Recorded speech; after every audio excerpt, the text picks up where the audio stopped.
Hey guys. This is part 2 of What If Naruto Died and Became a Hollow. Hit like and subscribe if you like this one, and also please check the author in the description. Let's start. We are pain, that's all. We are God.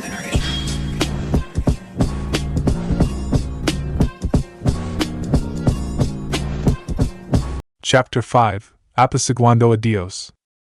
The wind skirted through the giant sand dunes of Hueco Mundo, lifting up the pure white sand in an unusually gentle rhythmic movement. The disturbed sand flitted over to a tiny cave entrance that made a minuscule speck on the landscape. Within its depths, a lonely mammalian snout poked its way from beyond the entrance of the cave.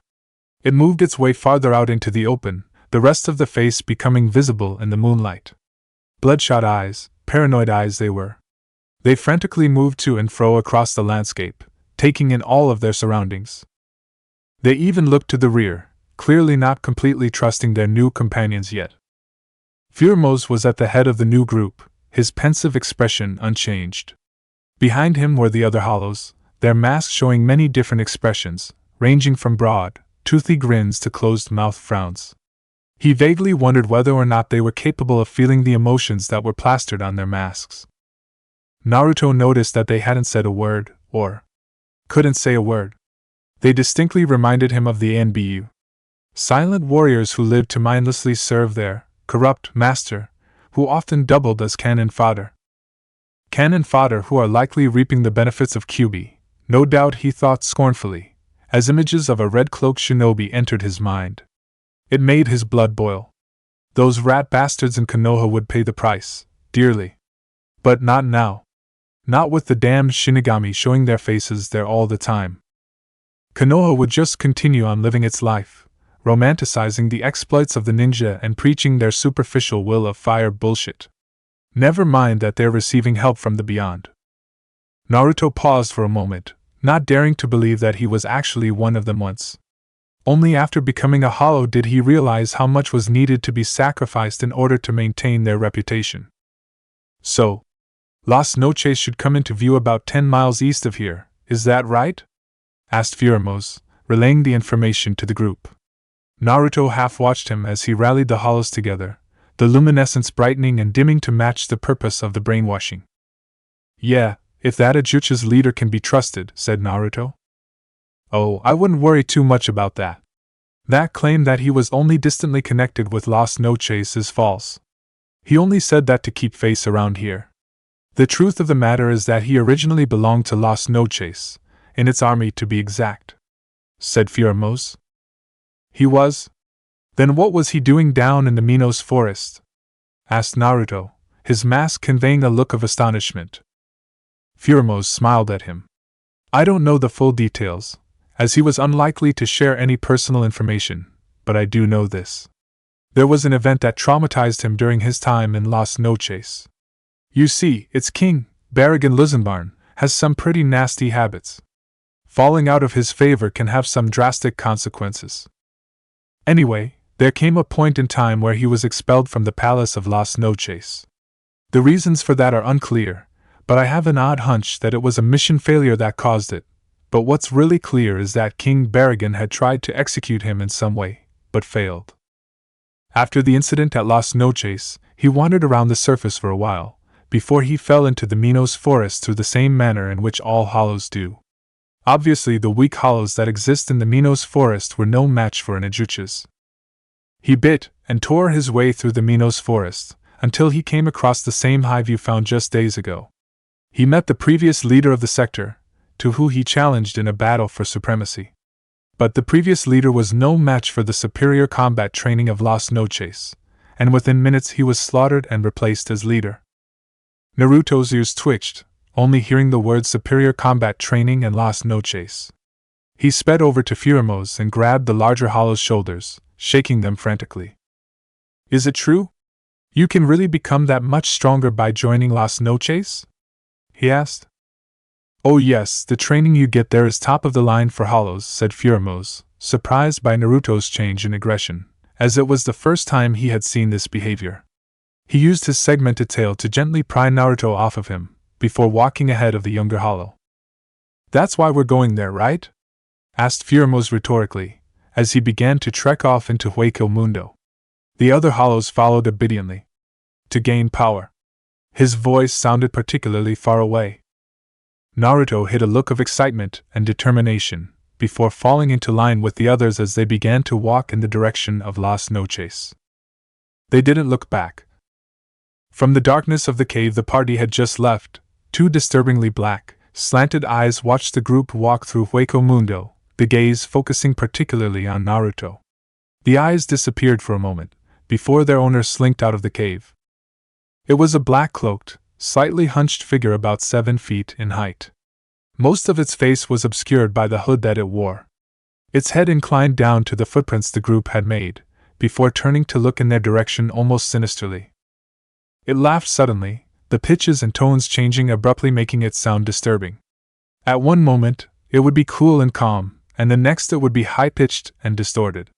"Looks like I can get that hollow to be my..." Its voice sounded calm and smooth at first, before it changed to a bizarre mix between a hiss and a buzz. "Successor," it finished as it ended its episode, acting as if nothing had ever happened. "All he needs is a push in the right direction," it said cryptically. It was strange, Naruto would say, that he actually enjoyed his time with Furamos. They would talk regularly, sharing stories of both their human and hollow lives, arguing about what type of hollows are best to eat, and so on. Furamos didn't seem to be too keen on the whole food thing, but even he couldn't deny his hollow urges at times. With his time in the group, Naruto would laugh regularly, as even the other hollows started to come out of their shell, doing showy tricks around the campfire that generally amused everyone present. Due to Furamos' control, not even a single fight broke out between the hollows, and hunger was not a problem, since they ran into several hollows during their trips. Naruto had truly gained companionship, and dare he say it, friends. Actual friends that didn't fill him with hatred or rage. In his mind, he wondered how long this would last. For the past few days, the small group had walked quite a ways, and with the Najuchas there, any unlucky hollow that crossed their path was a sitting duck for them.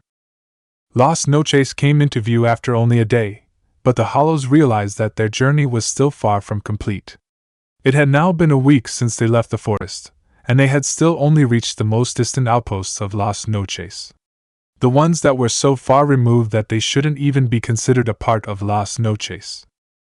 Naruto was about to walk the direct path to Las Noches, before Furamos stopped him.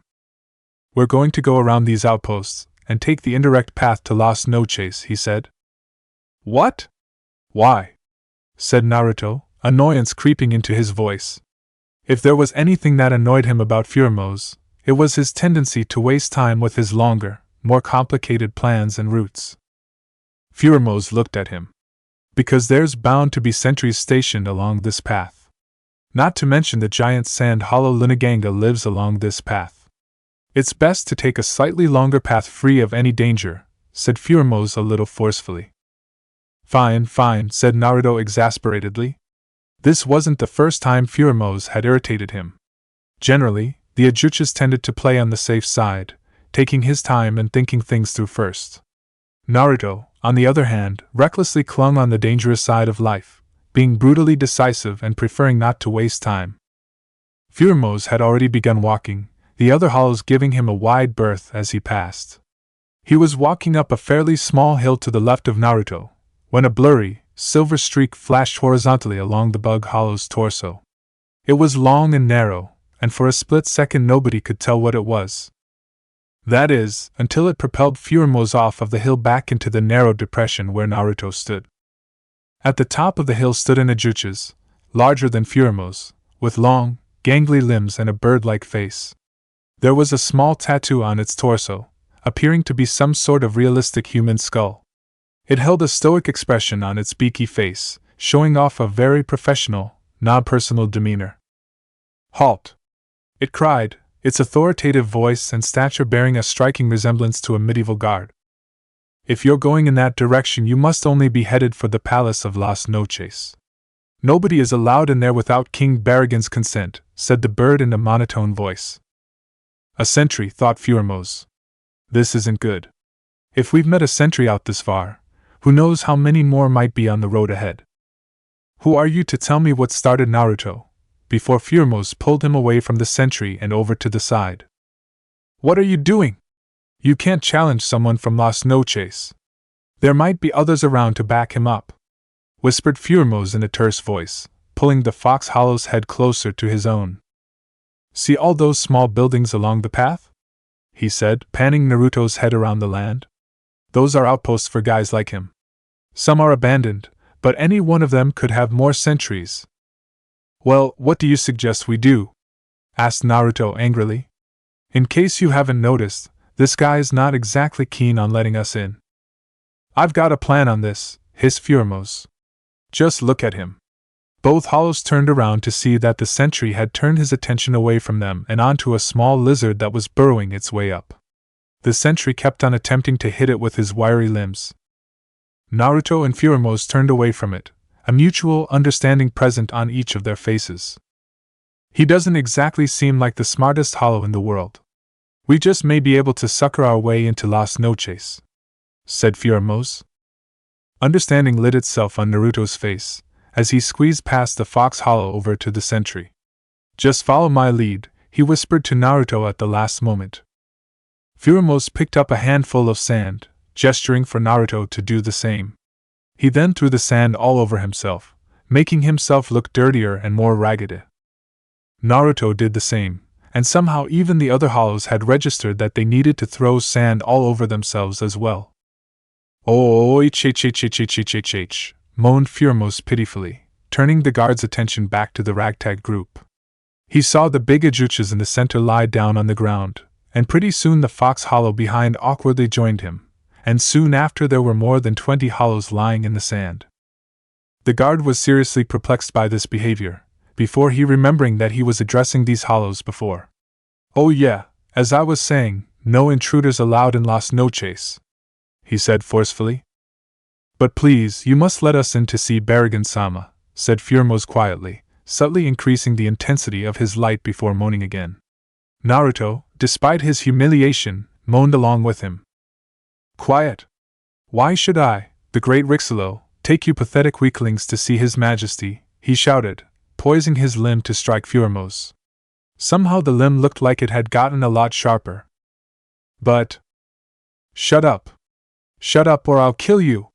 Rixolo said coldly, its sharpened limb now touching the cheek of Furmose's mask. It was clear that Rixolo was not going to take pity. Damn, looks like my powers aren't even going to slightly work in this case. Guess I'll have to try, thought Furmose as he lowered himself even more. But you're Rixolo, the greatest and strongest sentry to ever grace Las Noches. Surely you wouldn't kill your greatest fans, would you? Naruto gagged. Furmose's voice had turned so sugar-coated, so patronizing that it was disgusting. How Furmose could stand to lower himself that much was beyond him. What was even worse was that the tone of his voice said that he would kill Rixolo the first chance he got. But Rixolo fell for the comment's hook, line, and sinker. The stupid Hollow puffed out its chest, looking ridiculous but at the same time so proud of himself. I have fans? He asked. I know my military exploits were great, but I didn't realize that backwater hicks like yourselves would have ever heard of me. Furmose kept up the act. Oh yes, great Rixolo. In fact, the only reason we're here is because we wish to follow in your footsteps. Of course, none of us here believe that we could ever become anywhere near your greatness, but still we wish to try to achieve your level of greatness. Rixolo stroked his chin. I like the sound of that. More sentries would mean more leisure time for me. The bird turned to look at the kneeling Hollows, all of whom were silent now. I wonder if Baragan-sama would let it slide just this once? Done with thinking, he pointed at the group. Very well then. I will take you to see His Majesty. However, you must show the utmost respect to him and to me. Is that clear? Everyone nodded obediently. Rixolo smirked. Good, we should go then. Despite being under Rixolo's protection, the trip to Las Noches still took several hours. And Rixolo had a special tendency to pick on Naruto the most, so the Hollow in question felt his pride deflate more and more every time Rixolo would so much as look at him. Naruto of course wanted nothing more than to attack him, or insult him, but a dirty glare from Furmose kept him in line. It was then that Naruto realized just what a foolish thing pride was. Pride was such a useless thing in Hueco Mundo, because there was none. There was no honor either, and hollows here did everything they could to win. That itself was the epitome of honor in their society. "We're here," said Rixolo, stopping so suddenly that Naruto almost bumped into him. They were standing in front of an enormous, jade-green wall, reaching up hundreds of feet. Naruto could see nothing over the top of the wall except for 4 large pillars that would vaguely remind one of Muslim minarets. There was a staircase next to them, reaching up into the sky with hundreds, if not thousands of steps that seemed to lead to nowhere. Rixolo was already ascending them. "You won't get anywhere just standing at the base of the palace," he said, smirking languidly at them. Naruto was stunned. The base? He thought incredulously. True to the guard's word, the wall was actually just the base of the palace, with the inhabitable area suspended hundreds of feet off the ground. Apparently, Baragan had an extreme taste for size, as the vastness of the entire structure increased as the travelers entered the main area. For starters, there were no floors and only low walls, but some areas were higher than others, making full vision of the place impossible. Rixolo had taken them to a spot in close proximity to Baragan's throne room, so the king himself was visible from their position. Naruto's breath hitched. Here was his only chance to impress the king of Hueco Mundo with his drive and determination. He had better not screw it up. Speaking of Baragan, he had noticed the group as soon as they reached Las Noches, their reacts being a clear indicator. He was now watching them out of his empty eye sockets, particularly focusing in on Rixolo. The group of hollows walked through the wide space that led to Baragan's throne room. Rixolo took the same position as the 24 hollow flanking the group, motioning everyone else to do the same. The entire group looked slightly nervous being in the presence of the king of Las Noches, as if a god was in front of them judging their lives and their futures. Baragan seemed pleased, and spread his arms out in a welcoming fashion. "Ah, Rixolo, back so soon? I thought I scheduled you on guard duty for the next week?" Rixolo looked slightly nervous as he addressed his lord.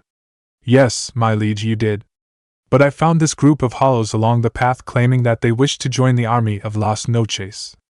I believe you will find them quite fascinating, Baragan-sama. It's not like you would disagree with me, anyway. A group that I would be interested in, eh? Good work, Rixolo. This is just the cure for the boredom that I've been enduring," said Baragan, rising to his feet. Rixolo beamed at the praise. "In fact," Baragan continued, "you've done such a good job that you need to be rewarded. Come up to the foot of my throne and I will grant you your reward." Rixolo looked like he couldn't believe his ears. He murmured something giddily, before scrambling to his feet and sprinting up the side staircase to the foot of the throne. "Turn around," Baragan commanded, and Rixolo did so gladly, closing his eyes dreamily. He thought he was going to get a promotion. "Now," Baragan said as he reached into his robe, and squelch. In a speed that no one there could register, Baragan whipped out a huge battle-axe, and proceeded to lop Rixolo's head off with a clean-cut unfitting of that type of weapon. Blood shot out of the Rixolo's neck, drenching both Baragan and his axe in red. The bell above him rang, and Rixolo's headless body fell to the ground, while the head bounced onto the ground below, still wearing the happy, dreamy expression it had when alive. Nobody made a sound. The flanking hollows didn't budge, and only Naruto looked disgruntled. Not because Rixolo had been brutally murdered, but because he felt that his chances for being accepted into Las Noches had been destroyed. Baragan sat back down, kicking the headless body below to be swiftly devoured. "Stupid ant. Coming back here just because of a few hollows. I don't have any use for someone who won't follow my orders. But I suppose this is a temporary cure to boredom," he mused. "Welcome to my palace of Las Noches. I trust that the claim Rixolo said about you was true." Naruto took the liberty of speaking up for the group. "Yes, King Baragan-sama. Be it for a grudge, hope, or just a whim, every one of us here wishes to join your army and be full-fledged members of Las Noches." The Fox Hollow felt it was one of those rare times where he shouldn't piss off the one he was talking to, so his voice was respectful, yet filled with strength and confidence. There was some hushed whispering coming from the hollows on the side, and Naruto felt his already reduced confidence waning. Barrigan relaxed his head on his head. Interesting. It seems that you're dead set on this. Yes, Your Highness. We all wish for power to change life for everyone here, and you, Your Majesty, are the only one capable of giving that to us. Furumo's continued on from where Naruto left off, only including his own dreams but not Naruto's. You can get rid of our oppressors, the Soul Society, and rise to become the ruler of them as well. The entire world is open to you if I can change Hueco Mundo. Barrigan listened in stony silence as the insectajuchas continued to speak. Will you give us power? He asked, his voice adopting a gentle pleading tone. The entire room went silent for a minute, the tension and stress rising to stifling limits. But then a chuckle broke the silence. It started out soft, before rising in volume and intensity.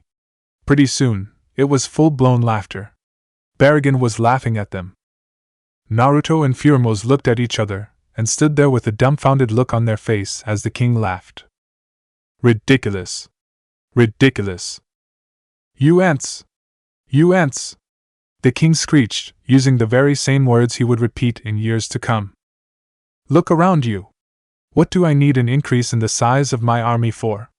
What do I need a change for? I rule over all of Hueco Mundo. I am a god! He yelled as he continued his hysterical laughter. The bell had rang several times, and Barrigan looked very intimidating standing there with his black, blood-stained cloak. Barrigan settled down a bit. Listen. This army has defeated kingdoms that would make you quiver in fear. The greatest Ajuchas from all over Hueco Mundo come to join my army. We have defeated numerous settlements and taken loads of territory. Everyone who stands in our way is crushed. Barrigan took a pause in his rambling. What do we need you for? He said, pointing his axe at all of them. Furumo looked like he had his spirit crushed, while Naruto was grinding his teeth in anger. What the hell do you know, you old jackass? You're just an ancient hollow too self-absorbed in his own success to notice how the rest of the world. He yelled back, baring his teeth menacingly at Barrigan. Everyone stood stock still, frozen in shock at this blatant insult to the greatest lord of Hueco Mundo. Furumo's masked jaw dropped, and the Ajuchas in Barrigan's army started shaking in fear of their master's wrath. But to their surprise, Barrigan actually began to chuckle. Oh ho, we've got a feisty one here, eh? How refreshing. It seems like I may have a use for you, after all. Barrigan clapped his hands. Guards, take them to the holding cells on the other side of the palace. His face darkened, the skull's eyes being shadowed. I've got a very special purpose for you. The hollows on the side of groups seemed only to respond to their king's clapping, and almost immediately, they had formed a tight barrier blocking any exit except for the main one. But that too was flooded by a plethora of guards. The Las Noches insignias were tattooed all over their bodies, just in the way Rixelo's was. One seized Naruto by the arm, which prompted him to attempt to bite it. He was thumped heavily on the head for his trouble though, and was quickly overpowered. Amidst his struggling, he witnessed Furumo's get overpowered as well, and the weak hollows temporarily gain their free will before being captured as well. And so they were forcibly carried away. Naruto being incredibly violent, Furumo's holding a look of detached disapproval, and Barrigan once again looking bored as ever. The only difference this time is that he actually had some way to pass the time. Well, it turned out that Las Noches was actually the size of a small country. There was a sandy expanse within the interior of Las Noches that had many curious oddities and illusions.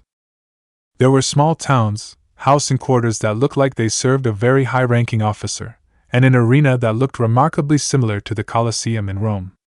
Putting aside that this level of sophistication seems too high for the hollow species, the arena was the key area in this little predicament. It was placed in an area which would later become the battlefield between a human with Shinigami powers and a high-level Arrancar. But the arena itself was falling out of use due to Barrigan's success. There were no more war prisoners to act as the combatants, and floors and seats were starting to get cracked, dirty, and dingy. It was the wish of Barrigan, and indeed everyone in Las Noches, for the arena to host events once more. Several dozen hollows were stationed there to be the prime fighters in the arena. Of course, it was rigged so the Las Noches hollows were generally much stronger than their opponents. And here's where it begins. The holding cells were strategically positioned in close quarters to the arena, so war prisoners could look at the arena and think about what was to come. Some even drove themselves insane with their anxiety. Due to Las Noches' immense size, it took almost an entire day for the guards to reach these holding cells, and during the intervening time they remembered to treat their captives as badly as possible. Naruto and Furimo's were beaten a dozen times, and the guards even decided to indulge themselves in a couple of the weaker hollows. And despite their injuries, they were roughly thrown into old, dingy cells that were falling into decay. Naruto grunted as his back hit the wall of the cell, having been thrown in roughly by the guards. He rushed towards the door as soon as he could, causing him to bang his head on the bars as they shut. He flew back from the door, slamming into the wall as if the bars seemed to repel him for some reason. The guards laughed cruelly at his brazenness, and took time to taunt him by hitting him from the outside of the cage, with wiry limbs and whips. Naruto attempted to bite one of the guards' hands off, but that only succeeded in making them angry.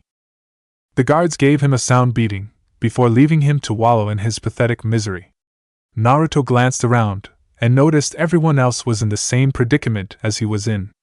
The cells were subpar. Numerous stone bricks had been removed, and what looked like green slime was oozing its way down the ceiling, floors, and walls. The wrought iron bars looked deceptively old and brittle, but they shone with an unnatural green glow. He walked up to them and slowly eased his paw through the bars, only to be halted by a translucent, free-flowing barrier that was glowing the same shade of green as the bars. His face adopted a look of pellucid anger, before he slashed at the barrier with his claws. The barrier only rippled, and remained intact regardless. What was it? Was it a primitive form of Kiddo? Or just a Ryatsu trick put in place by Baragon? Whatever the case, it was blocking the way, and they needed to figure out how to get out of there. He tried to break the barrier for at least 5 minutes, before he vaguely heard Furimo's voice over the din. It's no use, Naruto. Furimo stressed the futility of the action from over the unintelligent noises of the other hollows. From the exasperation in his voice, it looked like Furimo's had indeed attempted to break it too, only for the barrier to repel him just like it did Naruto. Naruto roared, recklessly throwing himself at the barrier in a crazed fashion. For the next 12 hours, the entire vicinity would be filled with the haunting sounds of roars, shrieks, and sorrowful moans. Baragon had prolonged their stay in the holding cells immensely, and the group of hollows had remained in the holding cell for a total of 3 years. Hosting an event at the arena took months to prepare as it was, but the king also put off the event to make them suffer. He had time after all, being nigh immortal. The Vasto Lord felt extreme resentment every time he thought of hollows like that. Baragon himself started out like them, a self-righteous hollow who wished for nothing more than the betterment of their species. And the only way to do that was to ascend to the top. He evolved into a Vasto Lord and built his empire with his own 2 bony hands. But fulfilling his dream was much harder than he originally anticipated. He recruited many strong hollows into his forces, and for the first decade or so, everything seemed to be going great. Life for hollows had genuinely improved, and he had built a sort of utopia in this barren wasteland. But it was not to be perfect. His numerous aides and advisors grew power-hungry, and after many failed coups, several of them set up their own kingdoms in previously unexplored territory to the far east and north. Even his best friend and champion Valakav deserted him eventually, and Baragon had no idea where he was now. After Valakav's desertion, Baragon's rule began to deteriorate. He learned that everyone in his kingdom weren't the righteous beings he initially thought they were. He was no longer concerned with improving conditions in Hueco Mundo, believing that society as a whole would fall apart because hollows were such backstabbers. And when he looked at Naruto and company, all he saw were his failures. He saw himself in Furimo's, the idealistic rambler concerned with righteousness no matter how unattainable it may be. He also saw Valakav and Naruto, the impulsive, sadistic maniac, who despite all his shortcomings was actually pleasant to be around when you were on his side. But 3 years seemed to be enough for them, and now it was time to put them in the arena. The king stood up, his personal guard flanking him as he stepped off the throne. It's disturbing how much a mere 3 years can change someone. Being trapped in an old prison to stare at the place where you'll die gruesomely isn't something you'd want to do. Never mind, you don't know when you're going there. The anxiety build-up from that is pure psychological horror. Physically, they were all right. They were fed regularly, because the entertainment of the masses depended at their performance, and of course, they didn't need to sleep. Naruto had changed the least. He was still brash, angry, and impulsive, but was more prone to fits of pure insanity. He spent most of his time staring at the arena, not fearing the place but torn between anxiety about going there and a desire to go there and rip everything to shreds. Furumo's was gloomier and more bitter. His incarceration had caused him to lose some faith in the hollow species, and although he still wished for change, most of the time he was sulking moodily in the corner and not speaking to anyone. When Baragon entered the prison, Furumo's was doing his usual sulking in the corner, and Naruto was going through a fit of insane rage, rampaging all over in his cell. The other hollows were silent. He called his guards to the front, having them silence Naruto so he could speak. Furumo's looked up barely, looking at Baragon through a half-lidded eye. The king struck a royal pose flamboyantly, almost like the others' hollows didn't deserve to be in his presence. "Hello, ants. I have graced you all with my presence today because..." He stopped suddenly mid-sentence, going up the front of Naruto's cell door. The fox focused his full attention on the king, glaring into Baragon's soulless eyes. "It is time for your big debut," he whispered. Chapter 6, El Estadio. The arena was probably the single biggest abomination the greatest Las Noches minds had created. It was over 2,000 feet wide and 500 feet high, more than 3 times the size of the Colosseum in Rome. Unlike the Colosseum's cumuliform structure, the arena was amorphous, making it appear like something straight out of a dream. It was lopsided and off balance, with more material in certain areas, and it bended and twisted in an unnatural, goofy manner. Inside the arena, there were 639 spikes along the sides, 67 cages that housed hordes of hollows ready for battle, and 12 pitfall traps placed at various areas. Not to mention many other dastardly traps, hazards, and enemies. Naruto woke up in the center of the arena, having been knocked unconscious and chained to prevent a struggle. Looking around, he could see rows upon rows of stone seats, rising hundreds of feet above the playing field. And almost every available space was packed with giddy, excited-looking hollows. From guards to plebeians, from ajuchas to normal, every spectating hollow in the place was able to form a bond of kinship with each other over the entertainment of the arena, no matter how different they may have seemed. Baragon, of course, stood at the apex of the arena, his lavish balcony setting him apart from the rest of the onlookers. He stood there with a look of regal contentment, appearing haughty yet happy about this turn of events. Naruto noted that Furumo's and the others had not come to yet, and that the entire arena was focused in on him. And not just the spectators, as within the many cages around the bottom were many bulbous, black eyes that were filled with bloodlust. Not all the cages were the same size, and some looked large enough to hold Jillian, which Naruto noted with unease. Before Naruto could contemplate what was behind the cages, a small, weak little hollow even smaller than Naruto had wobbled its way over to Naruto's position. Naruto watched it warily, not taking his eyes off it even as it stopped about 10 feet in front of him. It was so weak, but it had a smirk that was so arrogant, especially as it glared at Naruto. The hollow opened its mouth, and Naruto felt himself reel back. Its voice was so loud. As it talked, its mouth moved in a perfectly circle fashion, almost like it was a megaphone.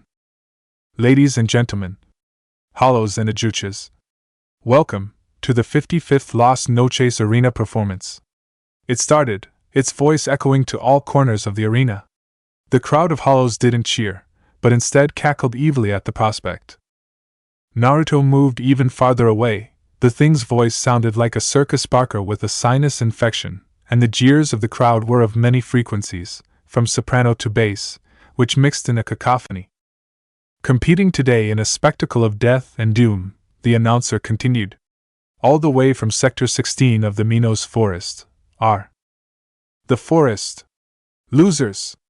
The crowd snickered with barely repressed glee as the rest of the hollows competing started to come to, and Naruto felt himself scowling, offended at the term. The forest losers have a roster of 33 normal hollows and 1 Ajuchas, the announcer said, chuckling at the absurdly low number. The crowd jeered some more. And they were taken here to participate after a ridiculous request to join the Las Noches army. More laughter. Since they are so tremendously motivated for combat, it wouldn't hurt to introduce them to their first wave of opponents, he said as one of the cages opened automatically. When it was done creaking open, the shadows that Naruto witnessed behind the cage began to step out into the open. From within the cage emerged several hundred battle-ready hollows, each with the Las Noches insignia tattooed on their bodies. Naruto thankfully noted that there weren't any Ajuchas or even Jillian in the group. He turned around and looked at his own group. They were painfully short in numbers. Their enemies spread out in a circle around the group, and a particularly large one sauntered up to Naruto, jeering at him. The rules are simple. It's a fight to the death between the two sides, meaning there are no rules. Sneaky, underhanded tactics are permitted, and so is the use of the pitfall traps. The other gates can be opened at any time, forest losers, but I doubt there will really be the need for that, he said arrogantly. Naruto was getting angrier, but the rest of the group was too groggy to notice. And with King Baragan-sama's consent, as well as a quick prayer to his godliness, the match will begin. The announcer looked up towards his king, who nodded. The announcer bent down to pray, and the spectators and Las Noches competitors began to follow suit. We humbly thank our king and god, Baragan-sama, because we are nothing without his gloriousness. He is the reason for our life, our existence, and our livelihood. We happily follow the path he walks and eliminate any enemies he might have. We recognize that we will be nowhere near his power, but continue to follow him because he is our God, our Savior, and our light. Amen. The Las Noches hollows said their prayers so synchronized that it may as well have been choreographed. Baragan looked pleased, but Naruto looked disgusted. It was pathetic how overly reliant they were on their king. First of all, the so-called prayer was more of an oath than anything, and the fact that Baragan fancies himself a god and makes his subjects recite a prayer makes him far too arrogant in Naruto's eyes. The announcer grinned. With the prayer completed, we can move on to the main event. The announcer raised his arm in the air, almost as if it were a flag. Begin! As soon as the announcer said that word, the entire arena became eerily silent. The noises of the crowd diminished to nothing, which left the two competing sides staring each other down blankly. Furumo's and the others were getting to their feet, but all eyes were still focused on Naruto, his fierce expression unwavering even in the face of overwhelming odds.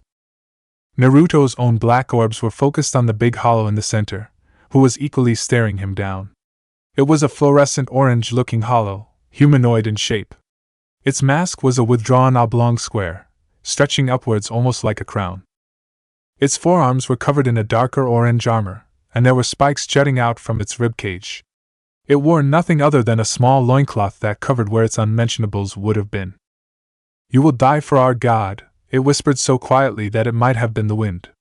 Naruto barely picked up on it, before the big hollow disappeared from his view.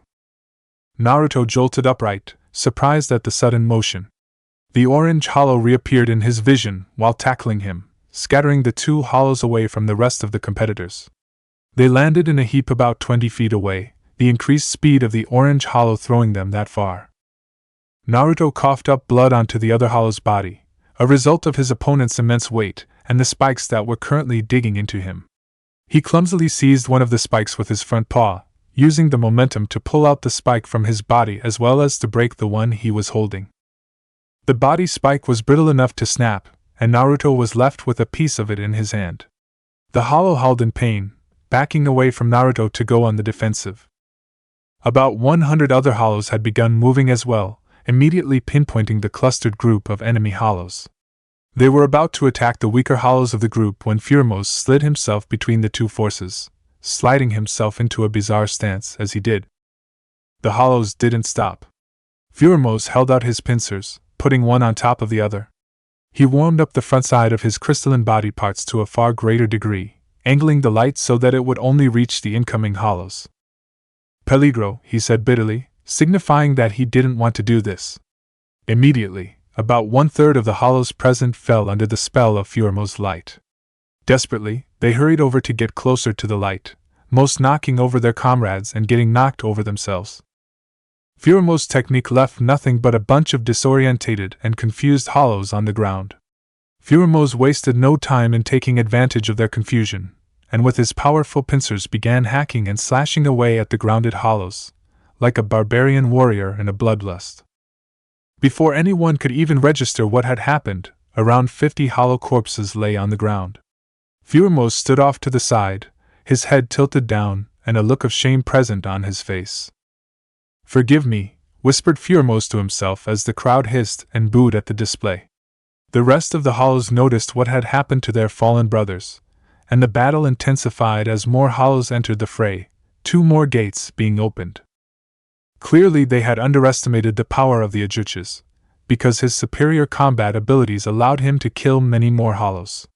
His ability to raise the morale of his comrades also played a role, especially compared to the Las Noches hollows who were simply doomed to march to their death. Meanwhile, Naruto was still fighting the Orange Hollow, who despite his pain had managed to go on the offensive. He was hitting Naruto with his huge fists, while the Fox Hollow was attempting to block the powerful attacks with the piece of bone he held in his paw. Naruto's superior combat abilities were too much for the Hollow, and Naruto was able to exploit an opening in the physically stronger, yet dumber Hollow's attack plan. As he did, he stood on his hind legs, his front ones doubling as arms. He blocked the Hollow's attack with his front paws, leaning forward as he did. He then shot his front legs up into the air, catching the Orange Hollow in the chin of his mask. The mask cracked under the force, and the Orange Hollow was pushed back a good distance. Naruto whooped out a cruel laugh, before closing the distance between him and his opponent. He grabbed the fallen Hollow as he reached near, and with effort hoisted the Hollow over his head. He tossed the bulky Hollow into the air about 10 feet before sticking his claws into the air. The big Hollow landed directly on them, gravity forcing the sharp nails to drive into his vital organs. The skewered Hollow choked up orangish blood from its gullet, before it weakly raised its fist to lightly punch Naruto in the face. A tick appeared on Naruto's masked forehead. "Go to hell!" he yelled as he flung the mortally wounded Hollow at an oncoming wave of fresh Hollows. 3 Hollows were killed instantly under the weight, and the rest of the group was scattered by the obstacle. His fight over, Naruto hurried towards the middle, thwarting 2 more surprise attacks by the Las Noches Hollows. He stopped when he was back-to-back from Furumo's, both them and their group surrounded by oncoming Hollows. The boos of the crowd had started up again, and the competing Las Noches Hollows laughed impishly at the cornered Hollows. "What are the casualties on our side?" asked Naruto, as he kicked away an eager Hollow. The Hollows were getting more and more numerous, and he doubted Furumo's could protect them by himself. 3, replied Furumo's. 1 by a pitfall trap, and 2 more by surprise attacks. "That's so. Looks like we're going to have to watch out for the traps then. They seem dangerous." Furumo's nodded. "This competition is really cruel. I can tell by looking that these Hollows are just as unwilling to fight here as we are. Nobody seems to care that their own countrymen are forced to put up with this. It's sickening." Naruto frowned, his mind numb to Furumo's words. He didn't care about this place anymore, nor the Hollows that were forced into the competition. They would simply be slaughtered and he would move on. "Well, whatever then. I don't give a crap about what they're doing here. We can't just fight them forever, you know. We need to find a way out of here before they bring out the Jillian and Ajuches." "Agreed," said Furumo's as he slit another throat. "But that could be a little difficult. Even if we manage to get out, there's still the fact that all of Las Noches will be looking for us." Naruto looked at the small staircase the announcer had come down. "How about we go into the crowd?" he said half-heartedly, trying to throw out an idea to Furumo's. Furumo's nearly lost his balance after he heard that. That was the stupidest idea he had ever heard. "Are you out of your mind? Half of the onlookers in that crowd are trained Las Noches soldiers. We'd be slaughtered before we even knew it. Not to mention Barrigan is up there." Another Hollow of their group squealed as blood gushed forth from its jugular vein. This was bad. Their opponents seemed to be rising in combat ability, and with that more of their number would die. "It was just a suggestion, God," snapped Naruto. He was getting pretty tired of Furumo's regular mood swings. A pitfall trap activated and pulled a lost no-chase hollow into the underworld. Naruto stared cryptically at it for a moment, appearing to be in deep thought. There was a loud thud after a few seconds, but that wasn't what Naruto was concerned about. His brain was getting an interesting idea. He had to be snapped out of his reverie by a heavy blow from his Ajucha's friend. "What are you doing? You can't just space out randomly in the middle of a battle," Furumo's chided him. The Ajuchas was getting pretty sick of Naruto's reckless and immature behavior. Naruto didn't look bothered by that, surprisingly. "Hey Furumos, I need to check something out, so you'll have to cover for the rest while I'm gone," said Naruto. Without even giving him time to react, the fox speedily rushed away from the fight. Furumo's words were pounding in his ears, but he paid them no mind. More and more gates were opening, and with that more pitfall traps were activating. Naruto weaved his way through the mass of hollows. They tried to attack him, but his speed and agility was too great for them, and he slipped by easily. He heard Furumos yell at him from a distance, and looking back he saw the horde of hollows focus their attention on Furumos instead of him. He grinned uneasily, before sprinting up to a spot where he remembered the pitfall was. He'd make a note to apologize to Furumos later. He pushed on the floor with his front paw, the pitfall yielding easily under the weight. The tan floor opened to an expanse of black darkness, no bottom visible in sight. Naruto grit his teeth. There was no way to see the bottom. But with their situation, they might have to chance it. He rushed back over the Furumos, who was working extra hard to protect the group. "I may have just found our ticket out," said Naruto reproachfully, knowing how Furumos was when it came to taking risks. "Well, we'd better make it quick, because I don't know how much longer we can last here," replied Furumos. Indeed, this was true.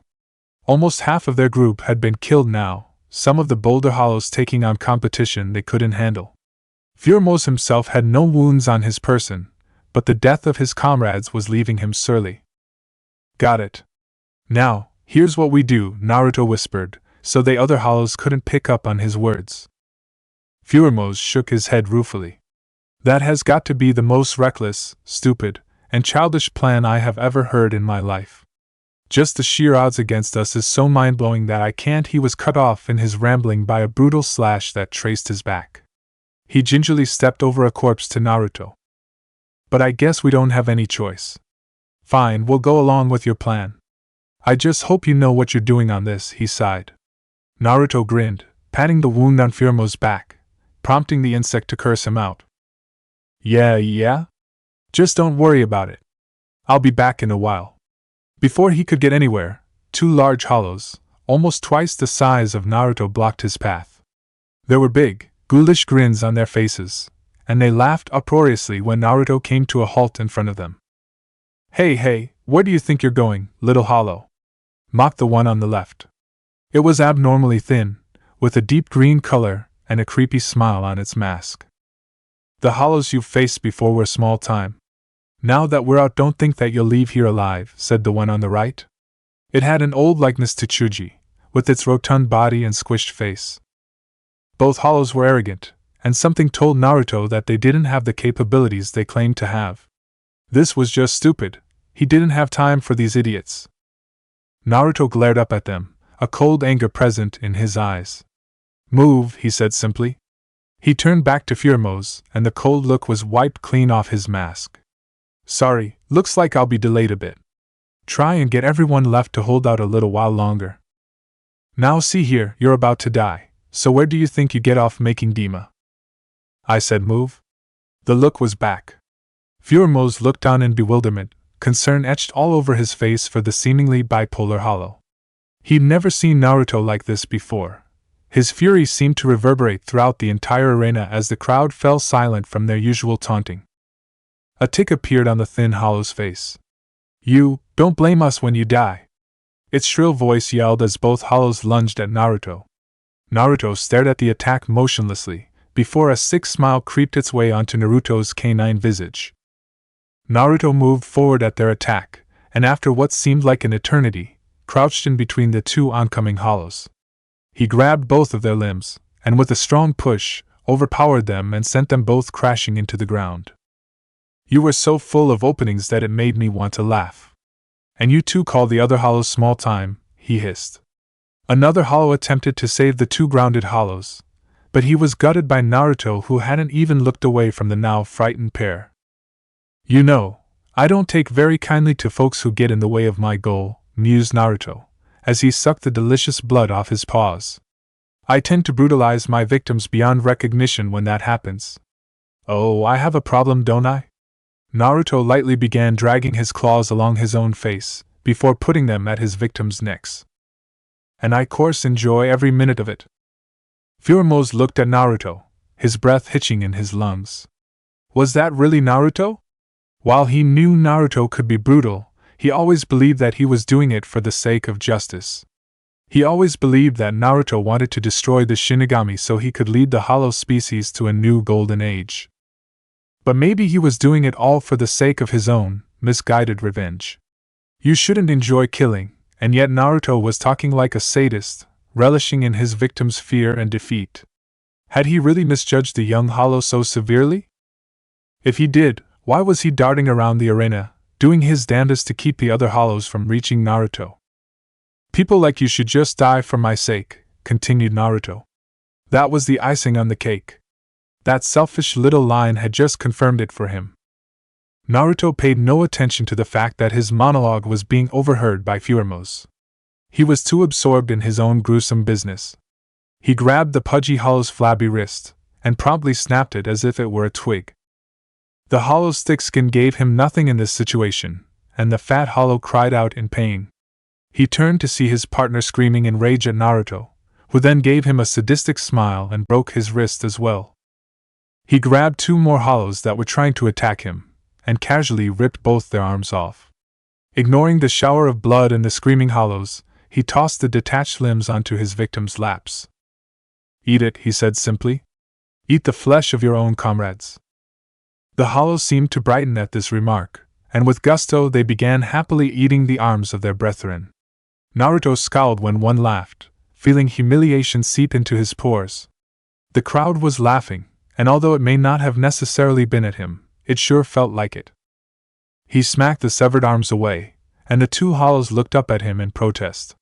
This is getting us nowhere. But before I kill you, I want to see your expressions of agony, he said, as he reached down and placed his paw on their masks. Furumo's turned around to look at Naruto when he heard a shocked gasp come from all places. The Hollows in the crowd and on the field were seemingly petrified with, "What?" It wasn't fear, it seemed more like disbelief. Even Barrigan looked stunned. He turned and... Holy fuck, was he seeing this right? There stood Naruto, a lone pillar standing confidently in the distance. There were two Hollows' masks in his hand, cleanly ripped off. He looked down at his victims and gasped. Faces, human faces. He seriously had misjudged the fox. He had just committed the worst act a Hollow could do, and he was smiling about it. Even other Hollows had some dignity, and would never stoop so low to do that. Naruto turned back to Furumo's, smiling. Not a malicious smile, but a happy smile. His demeanor had changed in an instant, and Furumo's was amazed at how much his mood could shift in a day. Sorry for the delay, Furumo's. I'll get right on with it, he said, waving happily at his friend. He turned back to the maskless Hollows, his image changing yet again. The agony looked 10 times worse with a human face, and if he had to be frank, it almost turned him on. He thrust his hands into their abdomens, taking hold of their intestines. Their faces widened and contorted in expressions of pure pain, and it served Naruto all the better. He twisted the organs, almost as if they were shoelaces, and he even crossed them over each other. He finally ripped them out, and all 3 of them spasmed. Most of the Hollows were watching him amazed, with some even turning away. If you can disgust even other Hollows, then you know you've got to be pretty depraved, thought Furumo's as he viewed the scene. Naruto left the 2 Hollows there to bleed to death, when he spotted his target. It was a regular Hollow about his size, with distinctive mole features. A stubbly face, large claws even bigger than his, a brown earthy color, and terrible eyesight. It, like the rest of the Hollows, was simply staring at him, reeling from the sight of what he just did. It didn't really notice his presence until he was about 15 feet away, and it nearly bolted when it did notice him. Naruto placed his paw on the mole's shoulder, his rank breath agony to the poor hollow. "I need you to do something for me," he whispered so only the mole could hear it. The mole's fear then dissolved into anger, and its violent shaking could be felt by the despicable hollow in front of him. "Like I'd do anything for you, you filthy hollow. In fact, I'll be the one to exterminate your filthiness for Baragan-sama." Naruto dodged a swipe from the large claws. "Who said you had a choice in the matter?" Naruto went in within his own claws, but much to his surprise he found them stopped by the other hollow's own claws. The two sets of claw met with a clang, the nails becoming tangled in with each other. The mole's claws were dangerously close to his face, so he tilted his head back before using his free front paw to go in for another strike. Much to his chagrin, those were also stopped in the same method. "Filth! Filth! There shall be no filth in our holy God's perfect kingdom." The mole was screaming like a lunatic, screaming random words and praises towards Baragan. "You believe that king of yours is so holy? After he forced you into this place? What a fool you are," said Naruto, his penetrating yellow eyes staring into the mole's soul. "Shut up, filthy, vile fiend. You have no right to say that after what you did," the mole yelled, bringing up his clawed feet in a lethal kick. The claws caught the torso all up to Naruto's mask, leaving a shallow gash wound. Naruto moved back, releasing his hold on the mole's claws. The mole, seeing the opportunity, slashed Naruto's other side with his now free claws. The result was a much deeper and much longer slashing wound. The crowd cheered, and Naruto jumped away from the hollow, hissing in pain. This mole hollow could be a little tricky. There were several attempts to go assist the mole hollow, but they were all stopped by Furimo's and his groupies. That was good, he didn't need any interference. "Bastard, I was going to leave you in decent working condition. But now, I feel like getting a little brutal," cried Naruto angrily, clutching his wound gingerly. It became covered in blood. The mole grinned at him for the first time. "He's weaker than I thought. That's good, I might be able to finish this." "There'll be no need for that, filth. Because you're about to die here anyway. Camara subterraneo." With those words, the mole used his sharp claws to burrow underneath the ground, becoming only visible through the moving pile of dirt. Naruto became giddy. This was just the confirmation he needed. The mole would do perfectly for the escape plan. But he would have to be careful with this attack. The mole was a quick digger, and he seemed to know the exact location of the various pitfall traps. He jumped to the side as the oncoming dirt crossed his path. But quick as a flash, the mole turned at a sharp, right angle. He was coming into direct contact with Naruto. "Sure dash!" he screamed in his mind as a strong paw gripped his back right ankle. The crowd watched in fascination as Naruto futilely attempted to escape, only to be effortlessly pulled underneath the dirt. Being dragged underground was not a pleasant experience for Naruto. High friction and particles of dirt were getting into his wounds, making them sting horrendously. Clods of dirt managed to find their way into his mouth, and when he tried to spit them out, more dirt just went in. Overall, he was dragged about 50 feet underground, before falling into a surprisingly wide chamber. It was about 40 feet in length and height, the only light source coming dimly from the large hole where he was dragged down. "Do you like it, filth? This is my Camara subterraneo. It lets me fight the way I like it, and it puts you at a heavy disadvantage," said a voice from behind him. It was obviously the mole, of course, but the strong darkness here made it difficult for him to discern where his opponent was. He was cut off in his thoughts by a slash to his back. The sneaky little bastard was playing dirty, eh? Well, he could do that too. The fox panned his head around, looking for any sign of the mole. "It's no use, filth. Your over-reliance on your eyesight make it impossible for you to grasp where I am. Whereas I, spending a lot of my time underground, know exactly where you are right now. So just sit back and let me kill you. It will make it a lot easier for the both of us." Another slash to the shoulder. Naruto blanched from it, flying back into the dirt wall. A little bit of dirt fell onto Naruto's head, and the whole chamber caved in on itself a small bit. Naruto grinned despite his injuries. He just got a good idea. "Don't you dare grin, you filth!" screeched the mole hollow as it sped directly at Naruto. Naruto continued to smile. This sure was a stupid hollow. Didn't he realize he could locate the hollow by sound if it talked to him? Apparently not. Reflexively, Naruto turned around and forcefully grabbed the hollow's mask, slamming the mole hollow into the ground. The mole hollow struggled futilely under the stronger hollow, desperately searching for a way out. You know, even if I killed you now, I'd never be able to find a way out of this hole. I'm not much of a digger, see, so you're going to have to burrow me out of here, said Naruto in a pleasant tone, even if it held nothing but mirth and hatred underneath the exterior. The mole hollow grinned nervously. And why would I do that? My claws are still free, so I've still got the advantage. You need me, so you can't kill me. Naruto was unfazed by the news. He calmly raised his back foot, before kicking the dirt wall behind him forcefully. There was a large rumble from above them, and more dirt fell down from the earthen ceiling. The smile slowly disappeared from the mole's face. That's why. If you don't burrow us out of here, I'll collapse this place, said Naruto. The mole looked like he was about to say something, but his mouth was covered by Naruto's paw. Look, this is a demand. When I say you're going to get me out of here, you say yes. You understand? The mole nodded, panicking sadness appearing underneath its mask. I'll just pretend to bring him back up there. Then I'll leave him when I get the chance. Naruto hoisted the mole up, pointing his sharp claws at his neck. If you even think about betraying me, I'll kill you so fast that you won't even know what's coming, he whispered. Comedic tears rolled out of the mole's mask. So Naruto's hostage began to work, burrowing his way out of the chamber.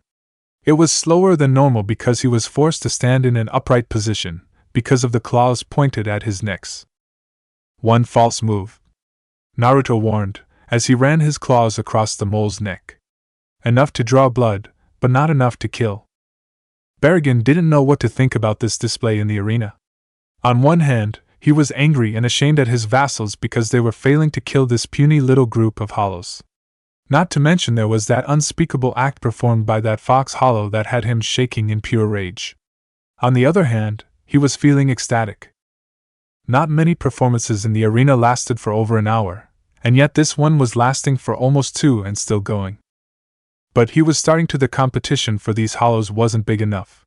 The Ajuchas in the group was darting all over the place, slitting throats, and generally not allowing anyone to touch his friends. And that fox hollow was no slouch either. The Ajuchas kept other hollows from attacking him, but in a one-on-one fight no one had managed to best him in battle yet. Then, he saw the mole hollow spring into action against the fox.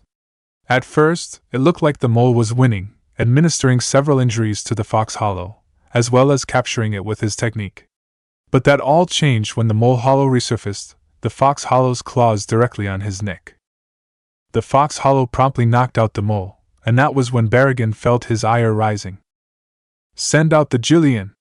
The king screamed, his obnoxious voice carrying over to all the arena. The entire arena froze. Fuermos stared up at the king in almost fear. If Jillian were involved, then their chances of survival were now far more slim. The hollows in the crowd were silent for a moment, before their voices rose to a new level of cheering and laughter. Jillian fighting was a rare treat for them, so they were surely ecstatic. One by one, 5 enormous gates placed at various points in the arena opened. They were far too big for a normal hollow, so something of that size could only hold Jillian. There they were, coming out now. Black-cloaked and huge, they clumsily lumbered their way out of the gates, stupidly looking around the entire arena. They all had identical masks, not even one unique mask among them. There were about 30 to 40 of them in total, and they all began to mill around the center of the arena. One got its foot caught in a pitfall, but it was much too big to fall into that trap. Naruto and the mole had just resurfaced. Naruto opportunistically knocked out the mole as soon as he had finished his job, and placed him to the side. Naruto heard Baragon's order, and was almost floored by it. The Jillian were coming out, and that wasn't good for them. Fuermos may be able to defend everyone against normal hollows, but there was no way he could handle 40 Jillian all by himself. The Jillian were congregating in the center. What were they doing? They seemed to be swaying in a back and forth motion, not particularly concentrated on one particular thing. The one closest to him was opening its mouth slowly, and the rest followed that example short after. A small ball of red had appeared in the Jillian's mouth, slowly gathering more and more energy towards the spherical center. A strange hissing noise came from the ball, almost like it was about to explode. Naruto's eyes widened. Oh shit! The Jillian released their Siros at the same time, the beams of energy going all over the arena. The light was blinding to everyone in the arena, and for a moment no one could see anything. The Siros cleared, and the destruction was unbelievable. Every hollow in the arena except for Furumo's, Naruto, and the mole had been obliterated. Not even the lost no-chase hollows had been spared, and they too had been atomized along with Naruto's group. Holy shit, said Naruto as he viewed the charred landscape. There weren't even burnt bodies hanging around, everyone had just been vaporized. Only Furumo's had survived, the speed of the Ajuchas allowing him to dodge. Naruto himself had survived by hanging on the ledge to the hole he had just climbed out of, holding the unconscious mole hollow in one hand. He shuddered when he thought of what would have happened if he were up there. But he was barely in a better situation. Here he was, hanging for dear life on an unstable ledge whose fall would mean 100 feet down. He couldn't go up and fight. That would be just plain suicide. Naruto strained his mind, thinking of what he could do. There had to be something he could do to face those Jillian. But what? What? He came to a sudden realization, nearly falling from the surprise. A wide grin split on his face. He knew exactly what to do. He began swinging himself back and forth to gain momentum, the mole hollow flapping about in his grasp. Once he had gained enough, he let loose a powerful attack to the side of the dirt wall. The instability of the rare Hueco Mundo soil gave way under a few more kicks.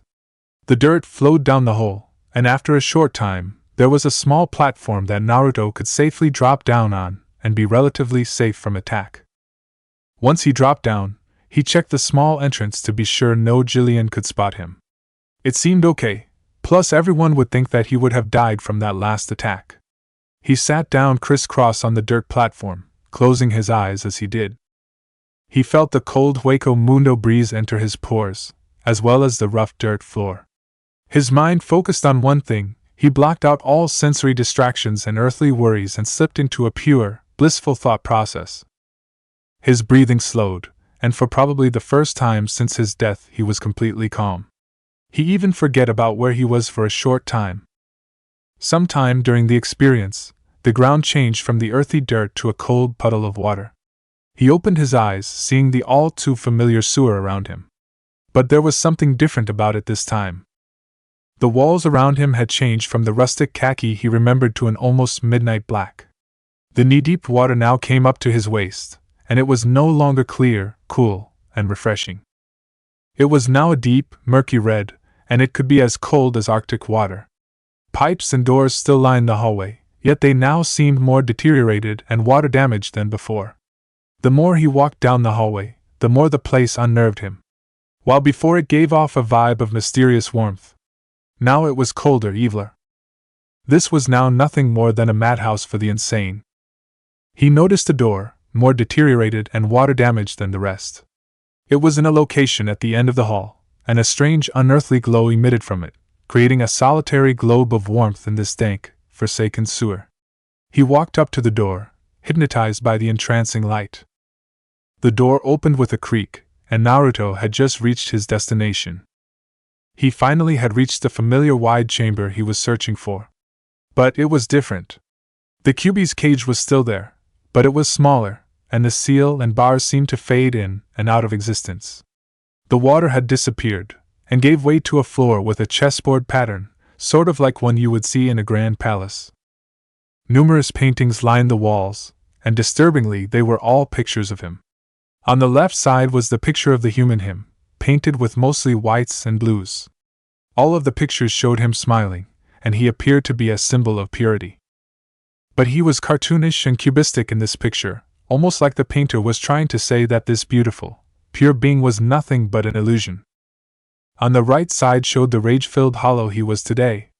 Those paintings were painted with nothing but blacks and reds, and he was always a symbol of evil, which was a stark contrast to the pure human that was shown on the other side. Conversely, these paintings were done very realistically, like the painter was trying to show the reality of the situation. A red aura, followed by a demonic presence, drew his attention from the paintings to the Kyuubi's cage. The red aura made it difficult for Naruto to breathe, as the red chakra turned Ryatsu slithered into his pores, filling his very being with the essence of the Kyuubi. A deep, bone-chilling voice brought him to his senses. My jailer finally decides to visit me for the first time since his death. And I thought you were too wrapped up in your thoughts of revenge to pay me any mind. I'm flattered, said the Kyuubi mockingly. The full body of the fox came into view, his large face grinning at Naruto. The fox had changed little since its death. It was still the same size and shape, and the only noticeable difference was the increased amount of hatred in its eyes, most likely as a result of its death along with Naruto's. Naruto said nothing back, focusing his eyes mistfully on the checkered floor. So, what brings you here then? Asked the deep baritone voice of the Kyuubi. Naruto slowly brought his head up to meet the gaze of the other fox. I'm here, to kill you. Chapter 7, La Sala de Emociones. Kill me? The Kyuubi asked, sounding faintly amused.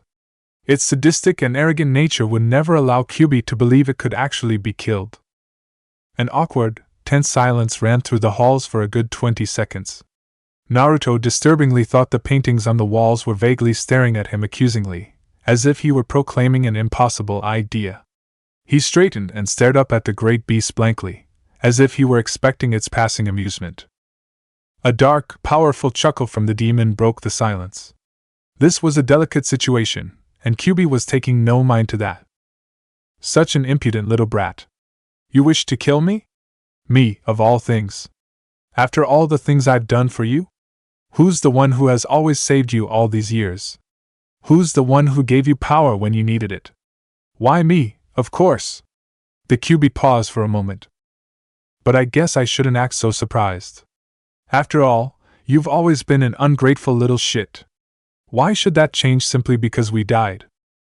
Naruto continued to stare, the first little flecks of anger seeping into his expression from the Kyuubi's bristling comments. He then turned away to look at the deteriorating seal, not wanting to appear bothered by the Kyuubi's remarks. Don't act all high and mighty with me, Fox. From the looks of things, the seal is deteriorating. How long would it have been before you're free and you attempt to kill me? Responded Naruto. More laughter from the Kyuubi. It seems you have gained some intelligence since your little dance with death. Yes, the seal is still intact, despite the premise that I was to disappear from your subconscious and reappear on the landscape in about 100 years after your death. Then, you didn't take what my father said into account. I believe he meant for us to die together. The Kyuubi sighed, an almost shameful somberness appearing in his tone of voice. That is unfortunately true.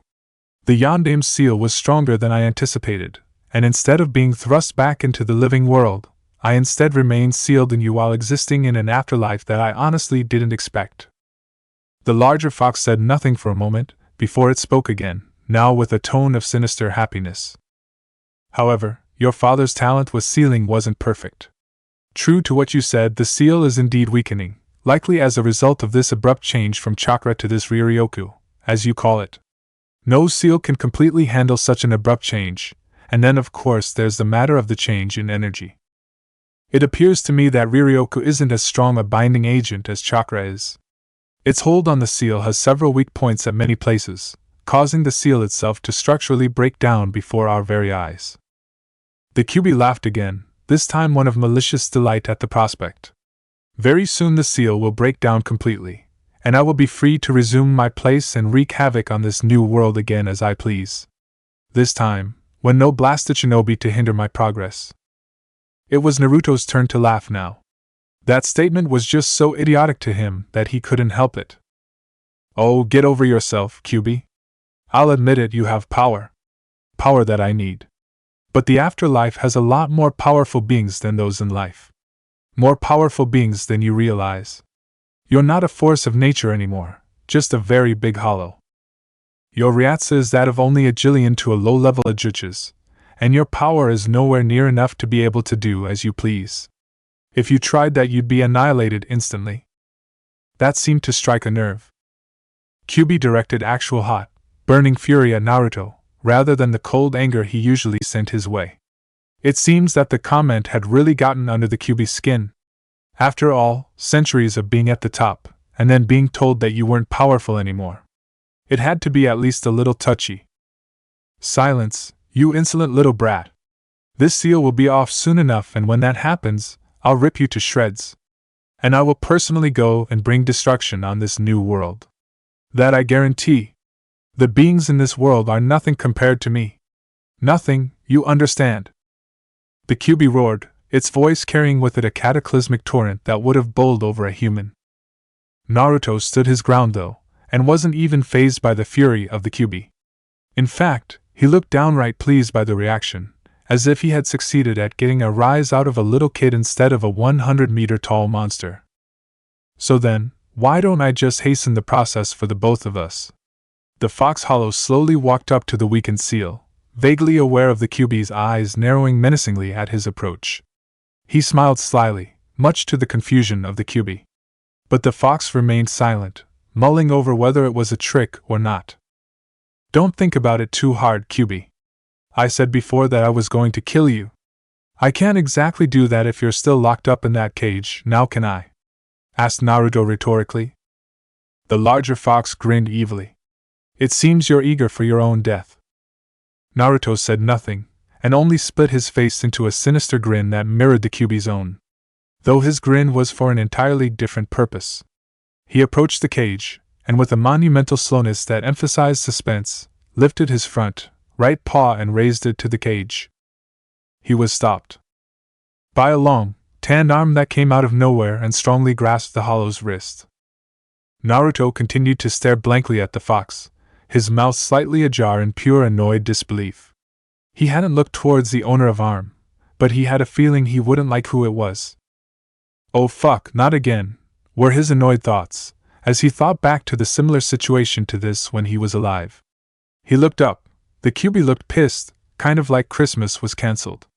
It was the same expression it wore when his father had showed up in his mind. One of angry recognition. Naruto looked to his left, and to his surprise it wasn't his father. It was him? A human form of him that was dressed in the robes of the detestable Shinigami? What a cliché development. Naruto and the Kyuubi stared at the other Naruto with a slight amount of anger. The other Naruto stared back at them with a calm serenity that didn't belay any opinion or emotions towards either of them. I'm afraid I can't let you do that, the new Naruto said. His voice was lighter and more whimsical, but it was essentially the same voice as Naruto when he was alive. Just another thing to chalk up on the list of similarities. What are you doing here? Asked the Kyuubi. Naruto looked back at the fox, the look on his face questioning. What's going on here? Who is he? He asked the Kyuubi. The Kyuubi gave a low, angry growl. I am what you should have been, Naruto, said the Shinigami, cutting off the Kyuubi's speech pattern. Naruto glared in response to that, not exactly keen on being a Shinigami. A faint look of smug disappointment passed by the other Naruto's face for only a split second, though it was long enough for Naruto to see it. What do you mean? Asked Naruto. I'm not obligated to explain that to you. Just be assured that I'm here to help you. Help me? What makes you think you need to help me? Killing has never been so much fun for me. Now that I'm a hollow, I don't have to worry about the village sending Hunter Nine or anything after me. I can do whatever I want, said Naruto with glee. So it's true. Becoming a hollow really has twisted your mind, whispered the other Naruto to himself. It looks like I'll have to do this the hard way, he said louder, slowly putting his hand on the hilt of his Zanpakuto. Naruto's eyes widened. A Zanpakuto? Why the hell do you have one of those things? Asked Naruto. The other Naruto raised the gleaming katana to his face, so that it was partially obscured by the blade. I told you, I'm what you should have been. You, Naruto, when you died you should have went through Kanso and entered Soul Society, where you should have become a Shinigami and exterminated more hollows than any other. You were going to become so Taishu. The last part came out as a yell. Naruto leaned back a bit. Heh, that sounds kind of like my old dream of being Hokage. That's exactly what I meant. If you had become a Shinigami, we would have worked hard to become so Taishu. We would have gained the respect of every last Shinigami there, just as we always wished for. We would protect Konoha, the village you loved, from hollows dutifully. You could become happy again, and live a full life in Soul Society. You don't have to turn to the path of revenge and hatred. Just let me help you, said the other Naruto in yet another attempt to end this without violence. Naruto stood hunched over from the proclamation, his sides shaking violently. The other Naruto smiled happily, believing that he had finally gotten through to the hollow. That is, before Naruto stood up, reared back his head, and laughed uproariously. That's the most ridiculous thing I've ever heard. I don't give a fuck about the recognition of others anymore. He paused for a moment to stare mockingly at the other Naruto. Now I just want them to die. The Shinigami stared at the hollow, his mouth slightly agape. So it's true. You really have gone off the deep end since becoming a hollow. Fortunately for you, this is just the cause of you becoming a hollow, Naruto. I can easily rectify that, he said, closing his mouth as a look of determination set itself upon his face. Hollow Naruto gave a hearty smirk. Just try it, fake me. You're just another Shinigami I need to slaughter. Inwardly, Naruto was very proud of himself. The offer was scarily tempting, and the thought of going back to his human psyche was honestly frightening to him. But in a way, if he was able to resist and triumph over his other self, he would finally have killed off his humanity. Quite literally.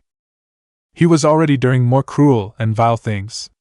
His conscience had disappeared with his hollow transformation, and he found himself more and more immersed in his evil joy and wonderful ambitions. It was effortless. If this thing won, he would be dragged back into the light, and with it he would lose his sense of happiness. He would once again feel pain. The pain of betrayal. There was a tender bit of happiness, yes, but it was fleeting. Before long, you will be betrayed by those you love and plunged into the depths of pure despair and hopelessness. That wasn't pure happiness. This was pure happiness. This honest-to-God fighting and destruction didn't wear the mask called betrayal. It was always brutally honest and right in your face. If someone betrays you, kill them, without mercy. Useless feelings like love and compassion never get in the way as they do on the good side. You can never kill without feeling those emotions. Your existence as a hollow is a mistake, Naruto. If I can slay you with this Zanpakuto, I can take control of our body and set us on the right path. I'm a part of you, Naruto. Why can't you see I'm doing this for our sake? He asked hysterically as his first Zanpakuto strike was blocked by Naruto's claws. Naruto pivoted, trying to hit the other Naruto with his tail. Arasake? What a crock of shit. The only thing I want is to continue on with what was doing. I don't want to be set on the so-called right path. To be honest, the other Naruto was not surprised by this kind of response. A small part of him was actually disappointed. He wanted Naruto to willingly choose to come back to the right path. He had extended to him this chance to make it all right. Doing it by force, while somewhat effective, would never have the same results as coming willingly. These were his thoughts as he rapidly slashed down his Zanpakuto on the hollow. The tip of the blade caught the hollow's mask and made a shallow cut on it, but otherwise caused little damage to the abomination. You're open! Shouted Naruto, as he darted along the floor of the chamber to reach the other Naruto. He fanned his single tail outward, the momentum and force attempted to drill a hole in its opponent. Naruto's eyes widened when he felt his tail go straight through the other Naruto. A hazy distortion sprung up in front of the disturbed area, before the misty substance returned to the main body. A disoriented Naruto flew forward, prompting the other Naruto to take the opportunity to go for the killing blow, a downward slash across the mask. At the last second, Naruto impulsively moved, barely avoiding the fatal blow. He was not able to avoid a nasty slash across his side, though. The hollow landed on his feet clumsily, clutching his wound as soon as he was grounded. He inhaled precious air heavily, turning his back away from the Kyuubi and the other Naruto. Shit! Naruto took off down the hallway leading away from the Kyuubi's cage as soon as he had recovered, his blood dripping from the wound and mixing with the murky water. Water rippled from beneath him, and the other Naruto and Kyuubi continued to hear splashing even after Naruto had turned the corner. The other Naruto blinked at the spontaneous retreat, before he followed up with a quiet, accusatory yell. No one ran away from him. Wait! He called after Naruto, running after the hollow and stupidly waving his sword around in the air like a madman. The Kyuubi almost sweat dropped. Same old idiots. The halls and passageways echoed with the yells and screams of the two Narutos as the Shinigami one chased after the hollow one. The hollow had the advantage in speed, as well as better traction in water, so the slow, two-legged Shinigami was left in the dust. Panting, the Shinigami Naruto cursed. The hollow Naruto was a slippery one. Dishonorable too, he probably had some nasty tricks in store for him along the way. Of course, none of them would work due to his condition, but they would still be an annoyance. True to his thoughts, he heard a door creak slightly to his left from around the corner. He raised his Zanpakuto, and with a carefree zeal he sauntered on over and rounded the corner confidently. A waterlogged wooden door, danker and damper than the rest, stood slightly ajar at the end of the hall. It was almost completely black in there, dim light from the hall filtering in from the cracked door. The other Naruto eased towards the door, wary of what lied ahead, despite his intangibility. An odd look of distant recognition entered the human Naruto's eyes. But this room is... A look of knowing went across his face. He smiled. Perhaps I can get through to him after all. He came around to the front of the doorway, passing a missing, gloomy lantern whose absence caused a disarray in the usually uniform row of lighting. The Shinigami opened the door with a wide creak, viewing a seemingly never-ending void of darkness save for the little sliver of light coming from the outside. He heard footsteps in the dark. Naruto was shuffling around quite a bit in here. Being a creature of darkness, he would be much more well-suited for hiding in some. The noises stopped, and for a tense moment, absolutely nothing happened. And then, a lantern flew from the darkness towards the Shinigami. The other Naruto was caught off guard by the sudden action, but he was saved by his own intangibility. The lantern shattered on the ground. Pieces of glass flew throughout the air, and the candle that should have lit his robes on fire died out, and his robes were unsinged. The other Naruto smirked. Sorry, but fire doesn't work on me, Naruto, so I'm not gonna die anytime soon. There came a voice from the darkness. So it would seem. What a shame.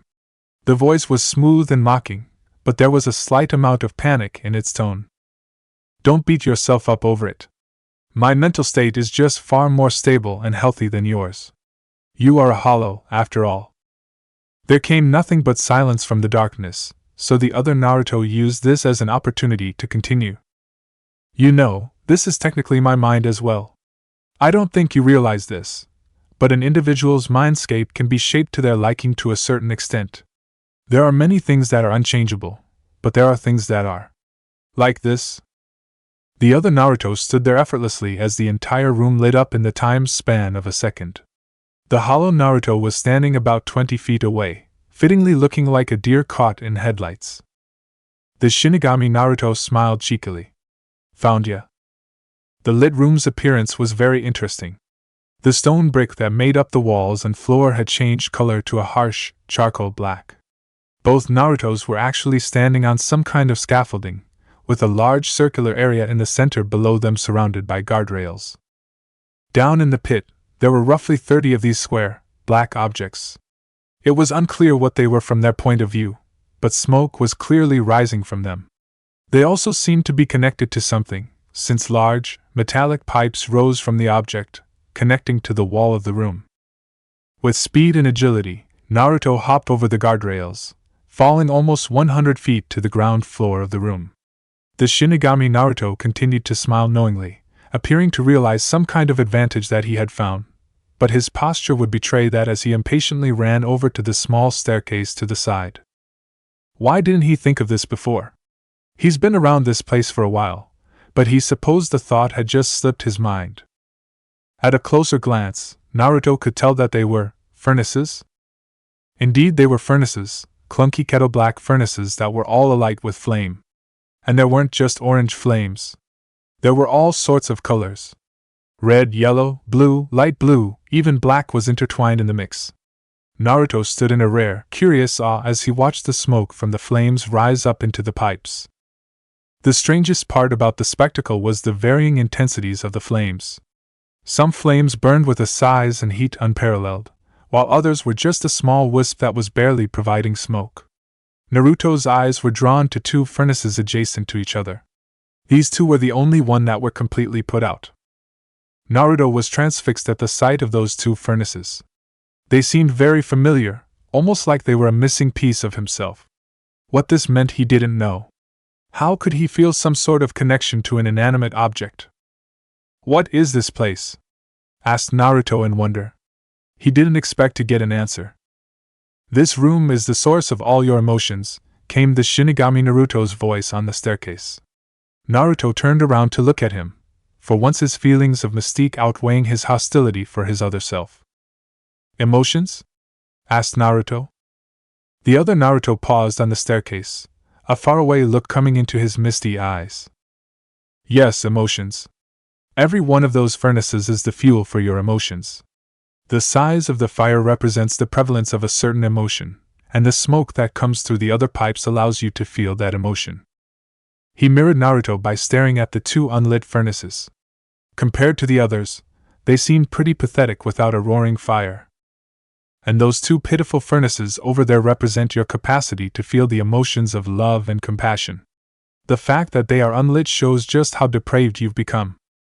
"If anything, that's an improvement," whispered Naruto under his breath.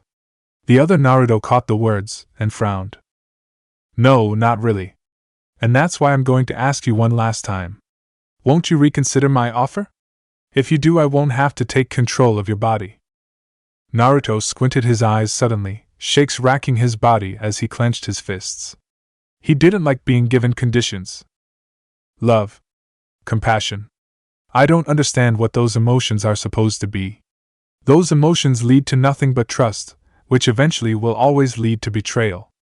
Am I supposed to be so intoxicated by those emotions that I'll always be able to follow those I love blindly even though I will likely be betrayed by them someday? No!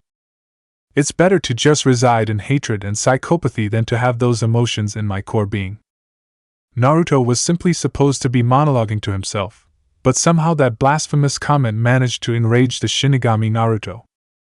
The other Naruto rushed at him, grabbing the larger Hollow's shoulders and shaking. The Hollow Naruto stared blankly and dispassionately at the irate Shinigami. "Ero-sennin would be ashamed if he saw you right now. Wasn't the entire goal of your life to get rid of this cycle of hatred? Now here you are reveling it. Why are you being so weak? Just because you're a Hollow doesn't mean you have to be like this." Naruto's eyes widened with fury. "Fuck you. I am not weak. Ero-sennin was an idiot and a failure who liked to talk big.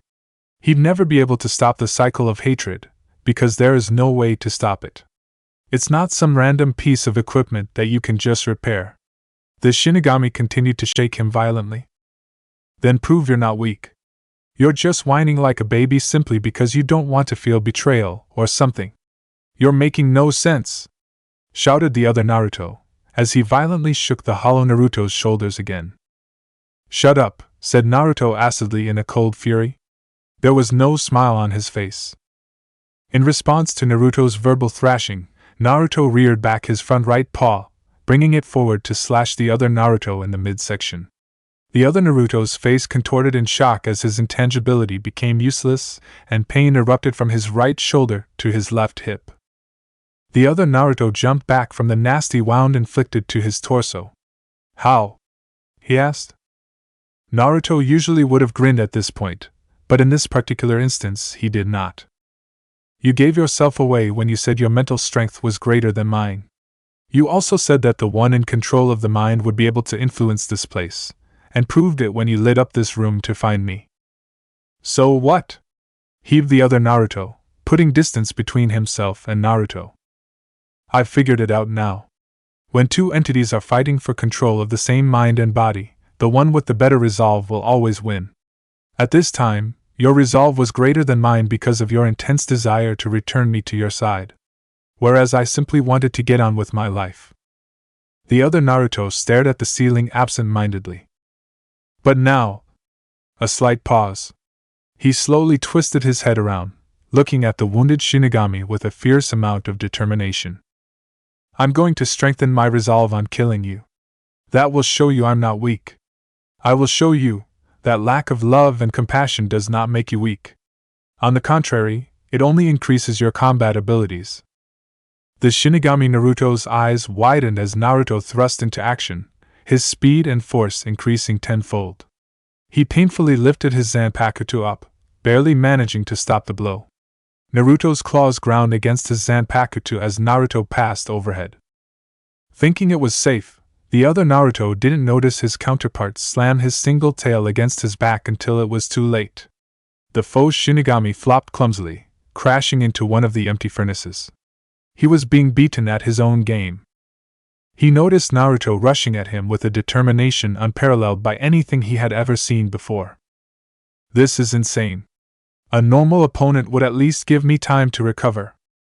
Time seemed to freeze for a while, as even though Naruto's claws went into his abdomen, his mind was completely numb to the pain. Naruto felt a sense of triumph as he lodged his claws into a fatal spot just as the Shinigami was standing up. He roughly pulled the claws from his victim, sparing him no pain or mercy. He wanted to relish in this sense of accomplishment from killing the last remaining remnant of his human side. He watched as the Shinigami stumbled around, finally leaning on one of the empty furnaces. Naruto narrowed his eyes suddenly as the other Shinigami sent a hushed laugh his way. "What are you?" he started, as the Shinigami reached his hand up to the furnace. "You should never lower your resolve until the very end," lectured the other Naruto in a whisper. After he said those words, he began chanting quietly. Naruto was unable to pick up on anything that he was saying. He also began to fumble around in his pockets, almost as if he were looking for something. The other Naruto was willing the last of his mental strength. A slight pinkish flame was lighting at the end of his finger, a tiny pinprick of pink flame in a sea of color, and when the Shinigami placed it in the furnace, whoosh! The furnace flared up in a pinkish flame, so quickly that it almost took off the Shinigami's hand. Naruto could just stare at the lit furnace, its flame almost the size of the black one across the room, which Naruto assumed to be hatred. Naruto could just stare in shock and awe as the Shinigami moved on to the next furnace, despite his crippling injuries. Again, the Shinigami repeated his action on the previous furnace, getting the same result as he did on the previous one. Only this time, the fire was of a cool, cobalt blue instead of a soft pink. "What did you?" Naruto began, before memories flooded his system. All the memories of his killing, his torment, his actions were all rushing back into his brain. And it hurt. He clutched his head, screaming in agony at the overwhelming torrent of guilt hit his system. He buckled over, falling to his knees while still keeping the threshold on his head. He finally collapsed on the ground at the same time the Shinigami did, both panting wildly from mental and physical pain respectively. Naruto was still roaring, while the other Naruto was panting with a satisfied, rhythmic breath. He forcibly turned his head to look at his hollow counterpart. "Ah, you used the last of my..." The other Naruto stopped to cough up blood. "And mental strength to light your furnaces of love and compassion. You will now be able to feel those emotions once more." He smiled smugly. "And with it comes the feelings of guilt and remorse." Naruto roared angrily. "How dare you? How dare you do this to me? Take it away right now, asshole!" he demanded. The other Naruto smiled wider. "See, you are weak. Getting so worked up over these wonderful emotions, you don't even realize that I did you a favor." "Did me a favor?" yelled back Naruto. "You call this a favor? I was better the way before. You took away my joy. You took away my fun. How fucking dare you do this to me?" Naruto rambled on. "Pretty soon, you'll be back to your old self. Your caring, compassionate self," said the other Naruto joyfully as his body started to spasm. "Have a wonderful life." "And Naruto," said the other Naruto somberly, using the last of his strength to close his eyes. He drew his final breath, and never opened his eyes again. and he was smiling. A look of pure, peaceful serenity was marred upon his face, an unsurpassed artistry among life, before he dissolved into wisps of pure, white riazzo that beautifully dispersed throughout the entire room. It looked almost angelic. He truly was too good for this world. That infuriated Naruto beyond belief. Back to my old self, huh? You wish, asshole, he said as another spasm of guilt racked his body. They were not lessening in any intensity, and Naruto was left wondering when he'd be able to get over this. But my dear Shinigami, you don't realize that you've just achieved the opposite of what you're hoping for. Well, look who's back. Have an interesting encounter with your other self, now did you? Asked the Kyuubi mockingly as Naruto entered his chamber once again. Naruto's mood had taken a turn for the worse, and Kyuubi just loved riling him up. Yeah, I killed him, said Naruto flatly, as another painful spasm shook his body. Who was that and how was he here, anyway? The Kyuubi's grin widened further. Ah, now that is a very interesting tale. The Kyuubi sensed Naruto's silence, so he continued. You see, the human mind doesn't usually manifest itself to the body like the way it does to you. Usually, it will remain hidden in the sidelines, simply carrying out all its duties in private. But you, and the other Jinchuriki are a very special case. The mind has to make itself visible so we can interact with each other. Naruto nodded. What does that have to do with why he was there? I'm getting there. The Kyuubi roared, annoyed at Naruto. Anyway, what you just saw was the essence of the plus side of your soul, the Kyuubi said, ignoring Naruto's shocked visage. Every plus has a sort of inner world. It's where the Shinigami's powers and Zanpakuto to spirit reside and are awakened. When a plus transforms into a hollow, the inner world collapses and any chance of Shinigami powers are destroyed. What is mostly unknown is that when a plus is transforming into a hollow, the essence of that plus will usually attempt to take refuge in the inner world. However, since the inner world collapses, the essence and energy of the plus is destroyed as well. However, in your case, my chamber and your manifested mind was connected to the inner world. Your plus essence was able to escape to your mind and avoid termination by the collapse of the inner world. He was also able to interact with your now destroyed Shinigami powers, the Kyuubi finished. And I know all about the little incident in the room of emotions. It seems that your plus essence activated your love and compassion furnaces. How pathetic, the Kyuubi roared with laughter at the unfortunate hollow. Naruto, who was mulling over the complications of his plus essence, now scowled coldly at the Kyuubi. I've been thinking about that little complication. You're right. It was pathetic that I allowed this kind of sacrilegious thing to happen to me. And as much as I hate to admit, the other side of me was right. I was being weak, Naruto explained. The Kyuubi was surprisingly silent during Naruto's monologue. No insults, no banter, and no sarcastic responses. It warmed Naruto's heart slightly. Naruto placed his hand over his non-existent heart. I was immersing myself in hatred because I was afraid of loving. Fear is what made me weak. No more, I decided. I'm going to do these things because I feel like it. I won't conform to these standard definitions of Shinigami, human, and hollow. I will now consider loving to be an annoyance, rather than something to fear. Naruto was silent for a moment. And I hate him. I hate him. I hate everything about that guy. How dare he do something like that to me? Kyuubi looked thoughtful for a second. My chest, my heart? Love. Compassion. This is what I'm feeling. Feeling these emotions after being without them for so long? What is this? He shrieked, going through another spasm. That being gave you back your sanity. Naruto froze, staring at the water on the ground, his eyes wide open in a murderous rage. Sanity? Now I understand. The ability to love is the definition of sanity. I'm sane. Despite all my issues, I'm sane. This feeling of love, this feeling of compassion. These annoying feelings will keep me from acting on my dreams. It will keep my volatile behavior and confusing mannerisms in line. It will keep me sane? Naruto whipped his head up to stare at Kyuubi with confused, wide eyes. Then I'll become insane. Anything that will keep my ambition from withering away. If it means being insane, I'll do it. I'll immerse myself in such vile, heinous acts of destruction and cruelty towards the human and Shinigami species that I'll numb myself to the pain. Those lit furnaces in the emotion room will go back to the way they should be.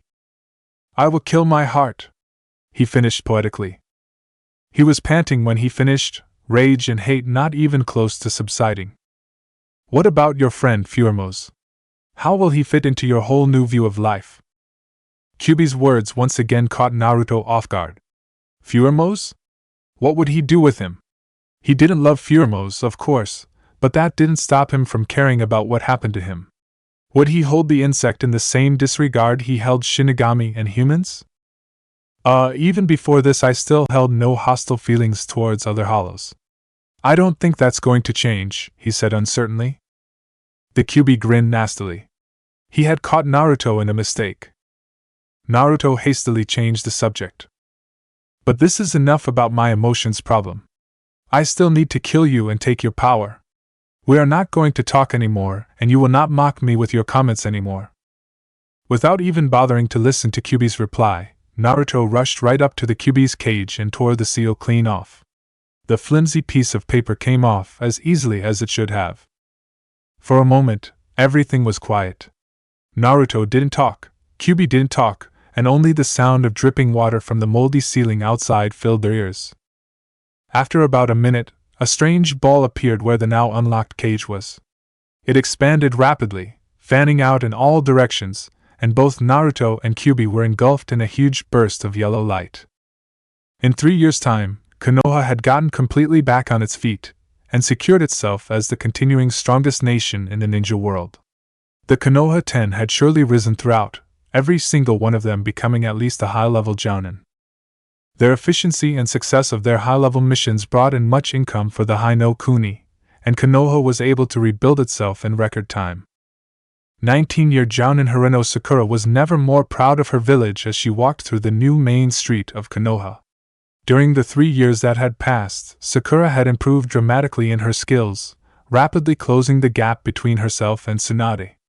With both medical skills and inhuman strength, she had become one of the most respected jounin of Konohagakure, especially since the loss of her teacher, Kakashi.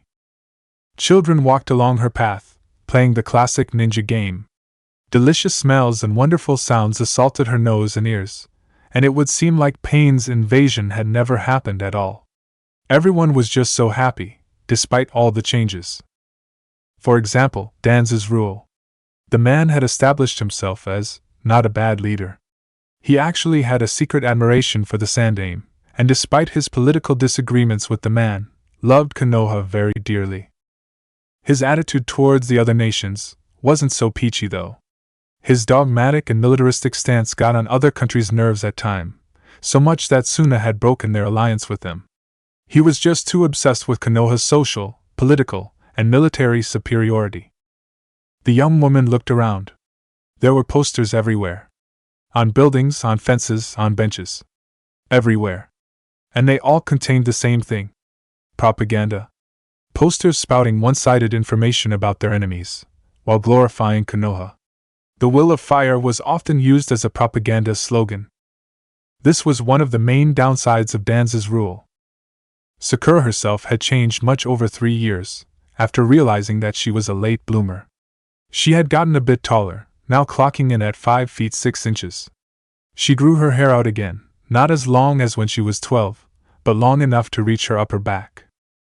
Her breasts had gotten much bigger, and although they weren't on par with Tsunade or Hinata, they were still rather large. Her clothing had gotten much more liberal.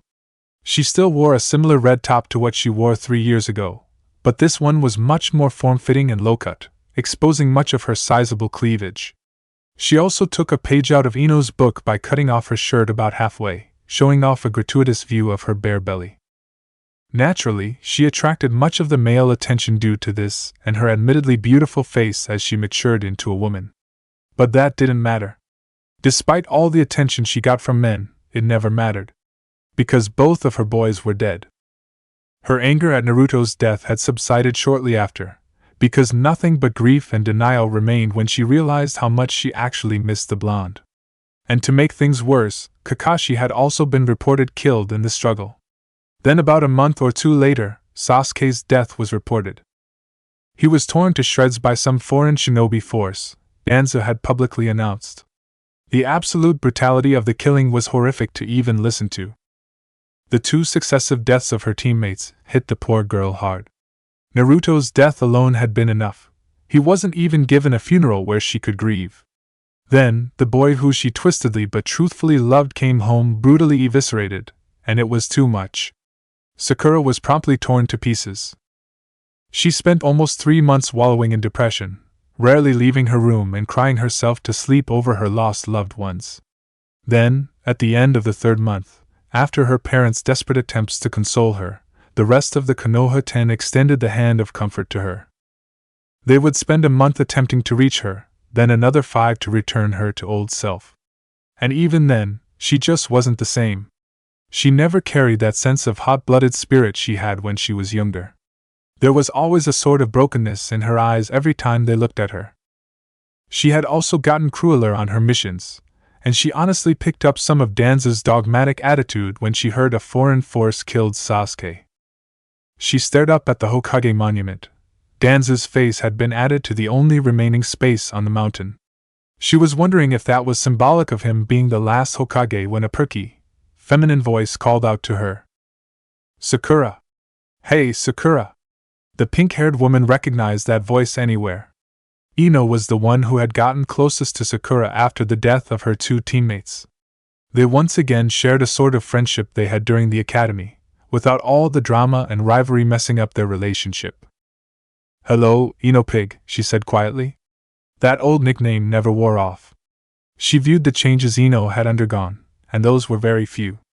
Besides the older look to her, there was little change that occurred in Ino over the years. She was still the same height, had the same hair, and wore the same clothes. The blonde girl was running over to her, panting wildly. There was a panic-stricken look on her face, almost like she had seen a ghost. Ino? Asked Sakura, confused at the sudden behavior. One of Ino's more interesting talents was her ability to get information before anyone else did. At the age of 17, Ino was drafted into the ANBU, rising rapidly through the ranks of the torture and interrogation force, before becoming right hand to Ibiki himself. Sakura placed her hands on Ino's shoulders worriedly, trying to calm her friend. Ino, what's wrong? Calm down and speak to me calmly, Sakura demanded of her friend. Ino slowed her breathing at once, acutely aware of the information she needed to get out quickly. Rokudame-same has called for all of the high-ranking jounin in his office. This is urgent news. Everything will be explained there. Sakura blinked at her position in the middle of the line of jounin, solid indifference to the situation her reaction. Honestly, she had seen it coming for quite some time now. Danzo had been looking for an excuse for close to a year now. It all started when Danzo's experiments with Kyuubi's chakra were brought to a close. Despite her anger and protests, Danzo had taken Naruto's corpse after his death, and blatantly defiled it by searching for residual amounts of Kyuubi's chakra. Much to her shame, she and the rest of the medical and sealing specialists had been assigned the duty of replicating the use of the fox's cloak in everyday ninja. And they succeeded. Using captured nin from the destroyed Otogekure as guinea pigs, they successfully received a one-tailed Kyuubi cloak in the ninja. It took them almost 2 years of constant, heartbreaking for her, work, but they finally succeeded in receiving a one-tailed cloak in the ninja. It wasn't as much as Danzo would have liked, but nonetheless he was proud. The medical and sealing knowledge of Konoha was superb, and they had achieved what ninja villages could only dream of in 2 years flat. This would surely lead Konoha into a golden age of prosperity. At least that was what Sakura told herself as she worked on a blatant insult to Naruto's memories. That is what Naruto would have liked, right? For the village to prosper? 48 out of 50 Konoha shinobi had successfully undergone the long procedure of getting the Kyuubi's chakra implanted into their chakra coils. Pretty soon, she too and the rest of the Konoha 10 would go through theirs as well. But therein lies the problems. Spies from the despicable Iwagakure no Sato had infiltrated the village as leaf shinobi. They personally viewed the inner workings of the procedure. Fortunately, one spy had been captured and turned over to Ibiki. Otherwise, they would have never gotten the information they needed. And 5 days ago, there had been a little skirmish near the High no Kuni's border between a squad of Konoha Nin and a squad of IWA Nin. The incident ended badly for the Leaf Shinobi, all 3 genin and 1 jounin dead at the hands of the IWA Nin. But the whole fight was just 2 squads of ninja there at the wrong place at the wrong time. But Danza had turned it into a propaganda campaign. He staunchly proclaimed it was nothing more than cold-blooded murder by the barbarians of Iwagakure no Sato, and the villagers believed him. Soon, the whole village was chanting for blood of Iwagakure, and war seemed inevitable. And there it was. A declaration of war against Iwagakure no Sato. That was the reason for the meeting. Sakura vacated the building once the meeting was over, feeling slightly more smug satisfaction than she thought she should. She didn't care about IWA, but she was more than a little concerned about how her loved ones would fare in this war. This was no doubt in her mind that Konoha would sweep IWA in the upcoming war, especially with their new weapon. But still, she couldn't help but feel a little worried about this. The whole village was beginning to prepare for war. There was rationing of food and more ninja were set for implantation of Kyuubi chakra, including herself. She pushed those thoughts from her head as she walked away from the building, thinking about the true reason for the war. High no Kuni would probably somehow annex Tsuchi no Kuni after all this was done. That was Danza's goal. To exert his superiority after gaining so much awesome power. The first stage to building the Konohan Empire. Chapter 8, El Precio de Libertad. The burst of light lasted for approximately 5 seconds, and for it, either one of the 2 foxes could see anything else. Just a blinding, all-encompassing flash of bright yellow that hindered the visibility for anyone in the vicinity. A deafening creak filled the room, an ominous noise that promoted anxiety for Naruto and excitement for the former prisoner behind the bars. Kyuubi was finally being set free. This would be a defining moment for both of them. Whoever won would fulfill something great. Whoever lost, well. The light subsided after what seemed like an eternity, and the doors to Kyuubi's cage were wide open, the provocative barrier that always kept Naruto from being attacked by the being behind the bars. How ironic that he would be the one to remove it. Whatever the emotion felt, it was a tense atmosphere, one that reeked solely of barely restrained conflict between the 2 enemies. Ironically, nothing happened. The Kyuubi just stood there stoically, an intense look of glee painted on its face, and in no way poised to attack its long-hated container, as Naruto was oh so led to believe. This behavior stunned him, and Naruto was immediately on guard due to the Kyuubi's bizarre behavior. Why wasn't it attacking him? Was it waiting for the perfect time? Or was there some sort of ulterior motive? The hollow edged closer to the behemoth fox, biting his lip as he approached. The Kyuubi moved its giant muzzle, causing Naruto move back skittishly as the Kyuubi reared back its head and laughed harder than Naruto had ever heard it laugh before. As the Kyuubi put down its giant head, the eerie laugh immediately mutated into a hostile roar. The room shook violently, though Naruto in the middle was completely unaffected. That is, until the Kyuubi raised its huge paw and smacked Naruto with it like he was just a bug. The hollow was sent flying across the area, smashing headfirst into a wall on the bottom left side. Naruto left a slight imprint on the stone wall, and as he slumped to the ground he felt the Kyuubi's rank, red energy assault his nostrils. Truly a being of absolute hatred and malice, fed by countless atrocities. It was truly captivating, despite Naruto's dislike for the fox. The Kyuubi sneered. You are truly suicidal. Naruto altered his position so he was laying against the wall to face the Kyuubi. A loopy grin molted onto his face, and he let out a vulgar, high-pitched laugh at his current situation. He collapsed to the ground in his laughter, banging his paws against the ground, as if it were the most comedic thing in the world. This did nothing more than infuriate the Kyuubi. How can you be laughing in a situation like this? You're dead. You sealed your fate the minute you opened that cage. And now you're laughing at this like none of it ever happened. No, it's not insane enough, Naruto muttered to himself, the hollow's face taking on a stoic expression. The Kyuubi picked up on that. Insane? I'd say you're plenty insane as it is, brat. Laughing at your own misfortune, wanting to cement your own demise. If that's not insanity, then what is? Naruto grinned up at the Kyuubi. It's not insanity. I'm forcing myself to behave like this. It goes against every natural reaction that I have, yet I will continue to do this. Why? Because the more I do this, the more natural this reaction will come to me. Right now, I'm making a mental checklist to do things that will suppress the feelings of love and compassion that the Shinigami me forced onto me. When this reaction finally becomes natural to me, those feelings will immediately cease. Naruto got to his feet, only slightly damaged despite being thrown into a wall. His thick skin was truly remarkable. He looked at the Kyuubi intensely, with a different posture and feel than the usual emotional hollow. You know, you are the perfect opponent for me to fight after being violated by my Shinigami self. Let's face it, Kyuubi. I hate you, and you hate me. I would feel no guilt over your passing, anyway, which means I won't be hindered by those emotions this time. Expect me to be fully serious this time. I have no time to play around. Kyuubi was silent, wondering how this little hollow could be so bipolar. Going from goofy to painstakingly serious in a split second? Judging from his previous actions, he probably wouldn't take this seriously anyway. He would likely contradict himself in the fight and start acting goofy again.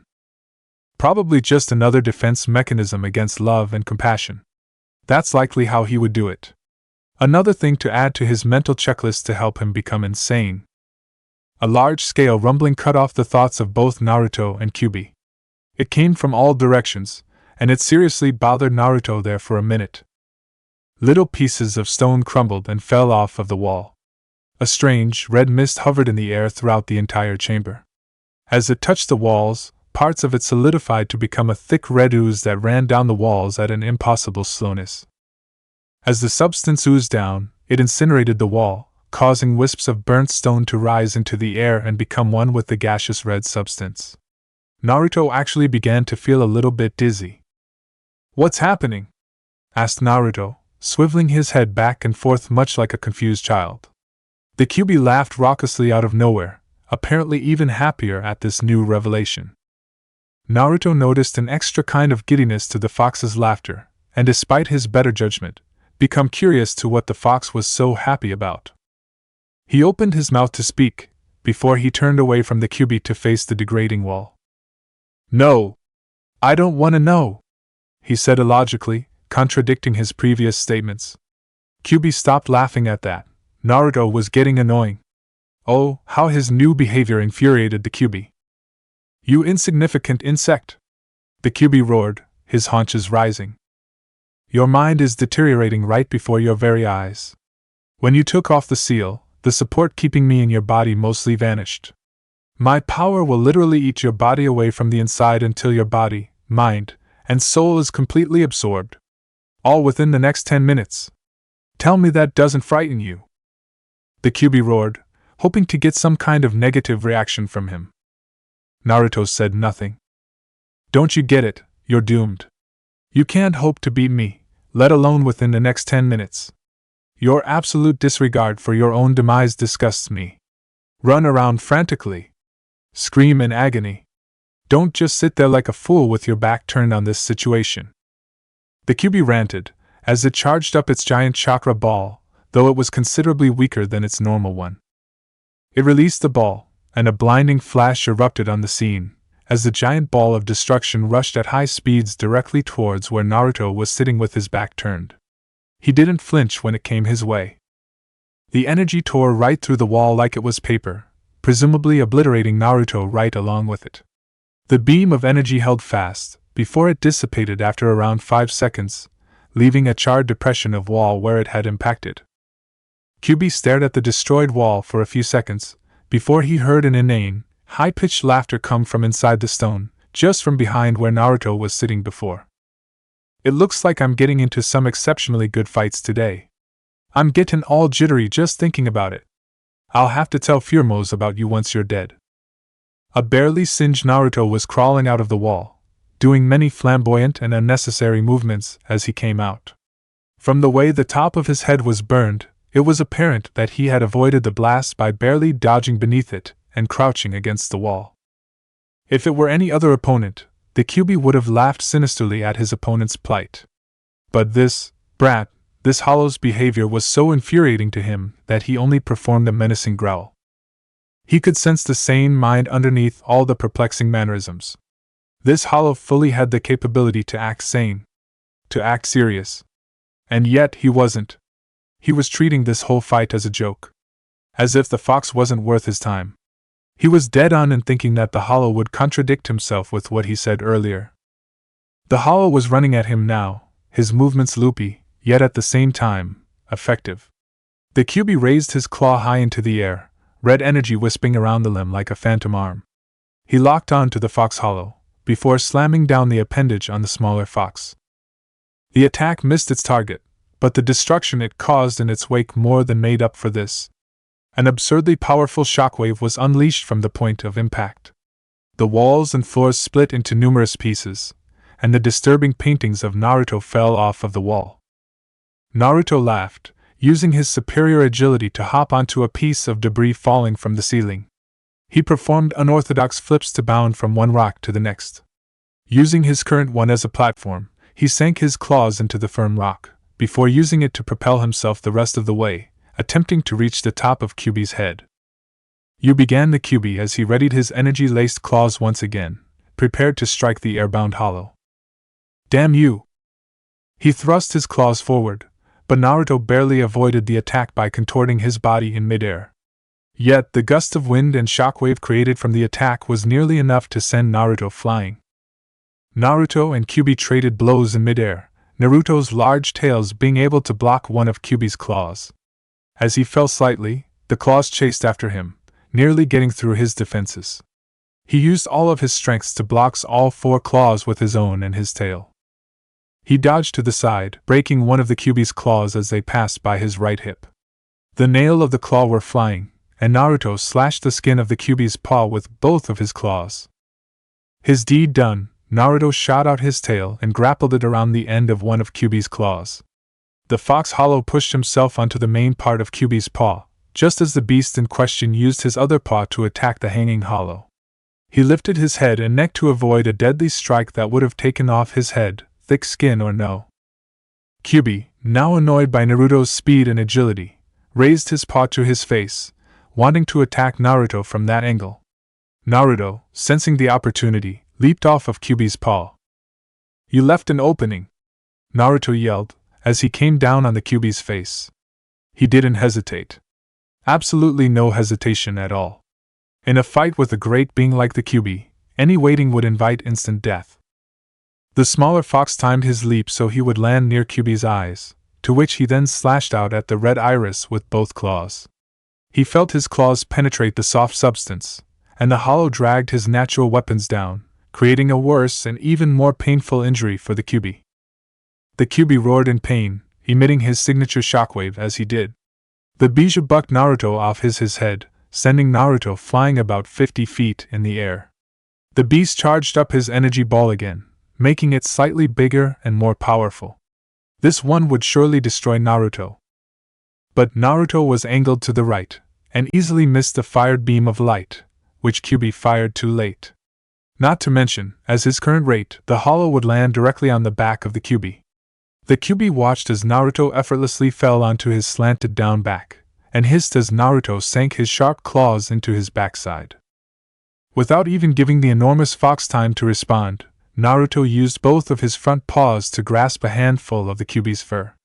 With this all said and done, he sank his razor-sharp teeth into the fox's flesh. The QB and Naruto roared at the same time, as QB had his flesh bitten off and Naruto began chewing said flesh. A nasty hissing noise came from out of Naruto's mouth. The acidic flesh of QB seared the insides. Cankerous sores sprung up along his gums, and the hollow spit out the poisonous flesh as fast as he could. Naruto could have kicked himself for his move. He had forgotten that the fox was basically made up of highly corrosive energy. If that was the case, then eating him would definitely be out of the question. Maybe I underestimated him a little. His speed and defense may be lacking compared to mine, but his raw power far outclasses my own, and then there is the matter of his poisonous flesh which I cannot eat. The cogs rotated around in Naruto's mind, trying to come up with a solution. This is my mind, isn't it? I should have the advantage. The release seal is deteriorating my body and mind, but that shouldn't matter as long as they both are slightly intact. From the looks of things, the energy has corroded about 1/8 of my mind right now. Once my mind is destroyed, I will die and the Kyuubi will be released. The energy will eat away at my corpse too. The Shinigami. Naruto paused, snapped his eyes open and staring straight ahead. He didn't notice the long, red tail slither up from beneath him like a slimy serpent. That's it. As he finished his thoughts, he felt a sharp jolt of pain enter his mind, and a sort of profound dizziness struck him. The Riryoku eating away at his mind must have been getting to him. And from the way his feet scalded, he would be injured simply by standing on the Kyuubi for an extending period of time. The small hollow's luck became even worse as he felt something big and hairy wrap itself around his midsection. As he realized it was one of his opponent's tails, the hairy thing lurched forward, taking a grunting Naruto with it. The tail's owner forcefully pulled Naruto up to his face, staring at him with hate-filled red eyes. Naruto grinned, releasing a puff of steam from his injured mouth that had apparently not been released. The two super beings stared each other down for a good 15 seconds, one with a look of unrestrained hatred and the other with a look of poisonous amusement. 7 minutes left. The Kyuubi boomed simply. Naruto's grin widened. 7 minutes until you perish, and I'm free to go forth with my path of destruction. Again with the killing and the destruction and the pain. You really have a problem, you know that? Always being so selfish and cruel. Have some regard for other people's lives and feelings, why don't you? The Kyuubi laughed. Says the ones who wants to destroy your former village and all of Seoul's society. You're nothing but a hypocrite. The Kyuubi spat out the words like it were tightened his tail's grip on Naruto. Naruto whistled happily, thoroughly unconcerned with his current plight. True, true. My path of destruction is just as bad as yours, if not worse. But at least I have a goal. Something to strive for. You just destroy things at random, while wandering through the world with nothing else to do or think about. A pathetic existence such as yours I have never seen before. How do you even stand it? Naruto stopped speaking, and lowered his voice to a whisper. But your pathetic life is going to be over soon. Ha! And such a blatant lie that is. You are beaten, out of time, and have never had the advantage during our entire fight. And yet you continue to arrogantly believe in all your bullshit. You call my existence pathetic? Just look at yourself, and you shall see the true image of a pitiful being. Pitiful? Me? Not really. You could at least call it dedicated. We are both greatly emotional beings, but the difference between you and me is that once I find a goal, I never waver from its course. Naruto stopped talking for a minute to adopt a mocking and fake face of pleading.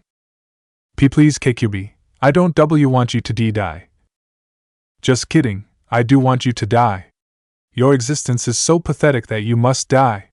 He laughed heartily at his illogical behavior. How contradictory can you get? Asked the larger fox angrily. More than that, you know, said Naruto. So it was another one of those stupid acts of his. That makes sense. You might be thinking right now, oh, he's just making a groundless statement about killing me, but I assure you that isn't the case. You see, I still have a sane, rational mind and I can very well use it to my advantage. I thought back to my Shinigami self a little while back, and it got me thinking about other things.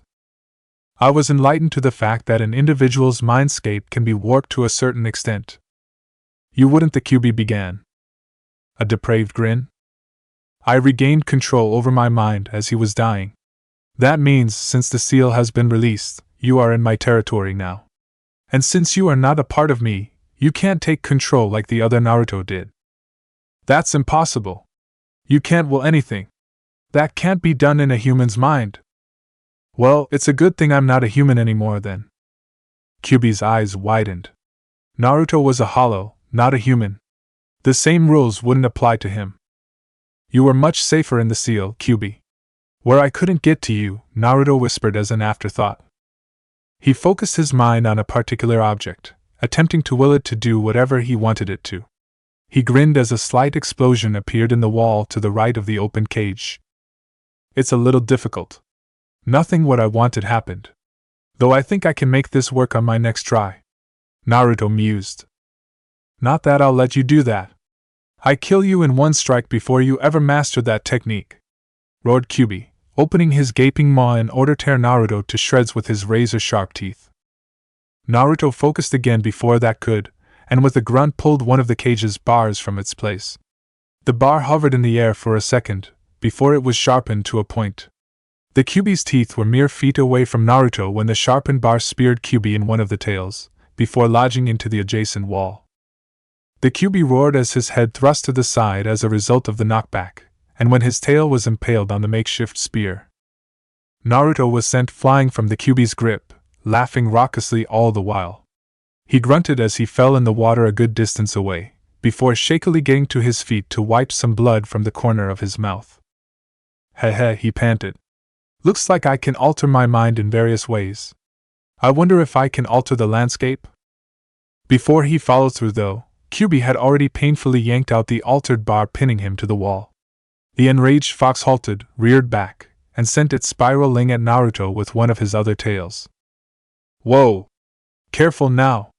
You don't want me getting hurt, do you? Asked Naruto as he hopped to the side to avoid the spear. The Kyuubi looked at his wounded tail and then back at Naruto, a sneer forming on his visage. Insolent brat, how dare you do such a thing to me?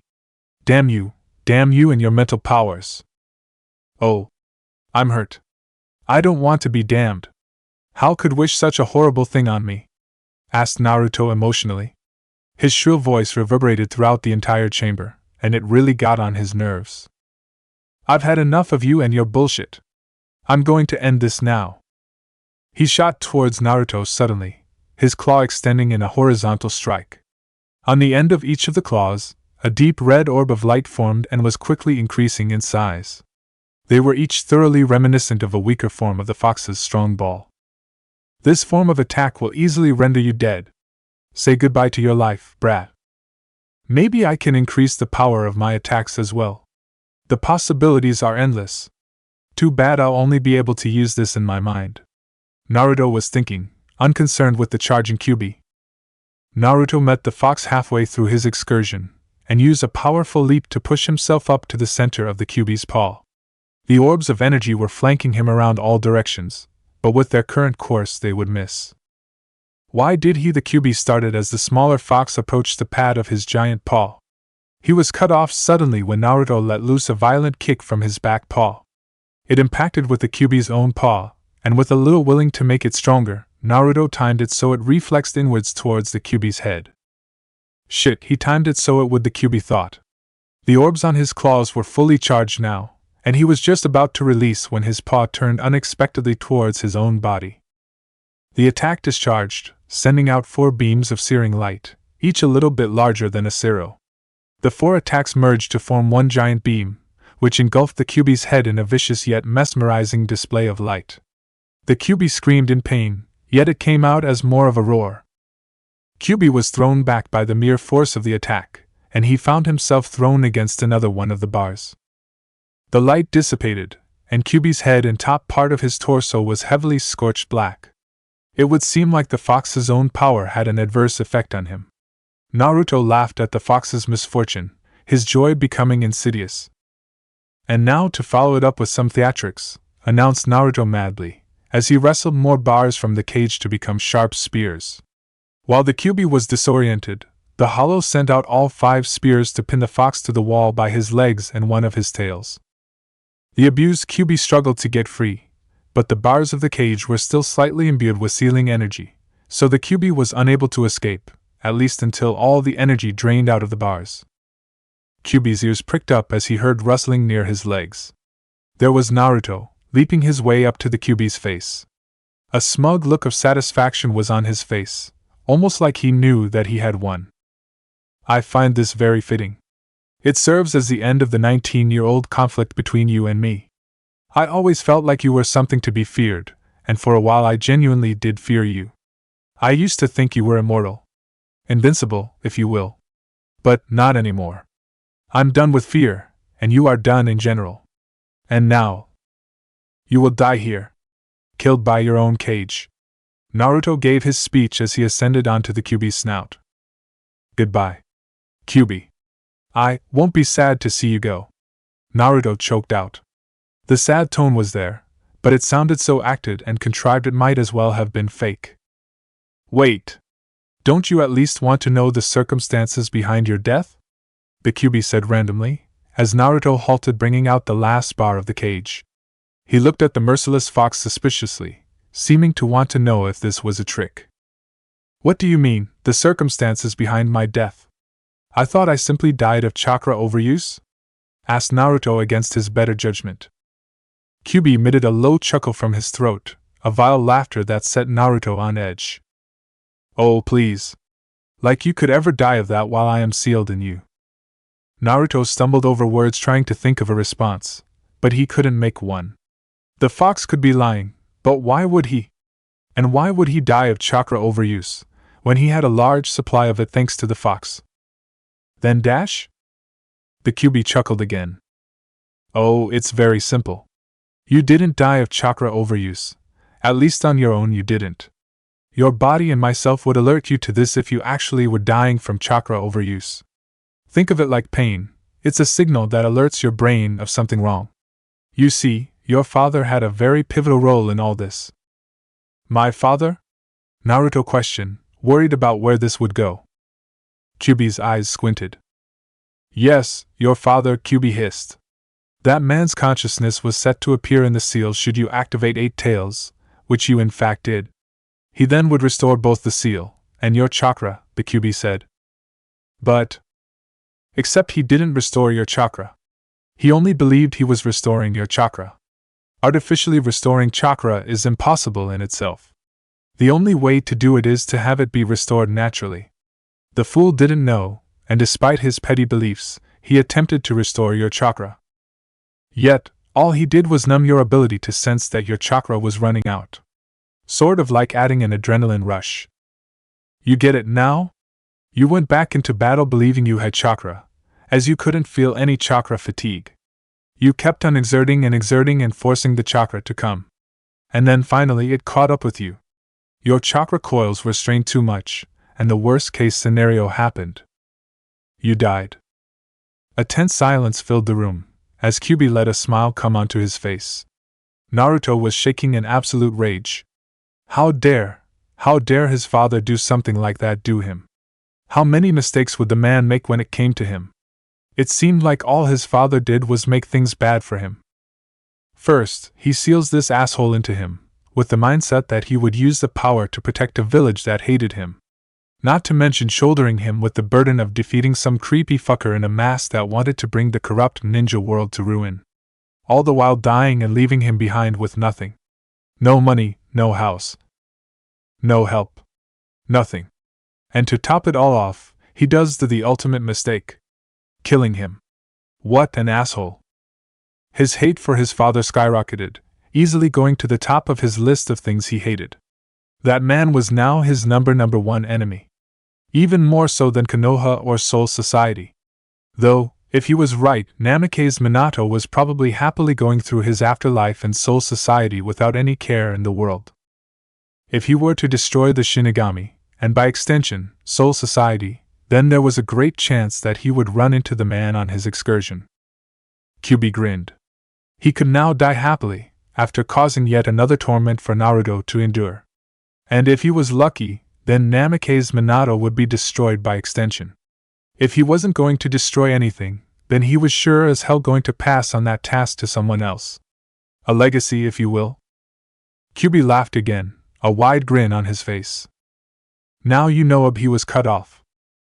Without even looking at the fallen fox, Naruto took down the bar, sharpened it, and thrust it through the Kyubi's head as quick as lightning. Normally, this wouldn't get the fox dead for long, but Naruto would take the chance to absorb the Kyubi's power and permanently kill off the fox. The two foxes were still slightly in sync with each other, so Naruto would still be able to take the fox's power just like when he was alive. Only this time, the power would stay. The Kyubi himself had no time to register the sharp bar enter through his eye socket. He continued on with his ramblings, telling Naruto of his death and of his father. He had no idea he was to be absorbed. And so, the great Kyubi, the strongest of the Bijou, died. at the hands of his own cage, and leaving a legacy. It had all happened so fast. He had just killed his longtime enemy, the QB, and before he knew it, he found himself back in the arena. With all remnants of another entity in his mind gone, the stability of the mindscape began to fade. The mindscape began to shake and distort, and once he blinked, it was gone. He was back in the arena, still in the safety of the hole that had been dug for him. No time appeared to have passed, proving that the flow of time was different in the mindscape. But even so, he could feel the scalding power of the QB coursing through his body and mixing with his Ryatsu. He had succeeded. The QB's power was his. Naruto gave a lunatic grin. It was time to go wild, and maybe make some friends. Nah, why would he make friends here when he was just going to kill everyone? That was illogical, which is why he thought of it in the first place. He was still absorbing the power, and yet he was already being drowned in the awesome power. The feel of it, like he could do anything, was intoxicating. But he was cut off, as during his thoughts about killing, he felt a strong pang of guilt rack his body. Another courtesy of the Shinigami. Just confirming that it had been real. The mixed feeling of corruption, bloodlust, and guilt was a strange, and somewhat disturbing one. And it was not something that Naruto enjoyed. But that feeling would subside soon enough, when Naruto's body began going through the change. It was unmistakable, the sudden condensation of power into a better form. Already it was drowning him in its powerful grip. Naruto's body began to morph,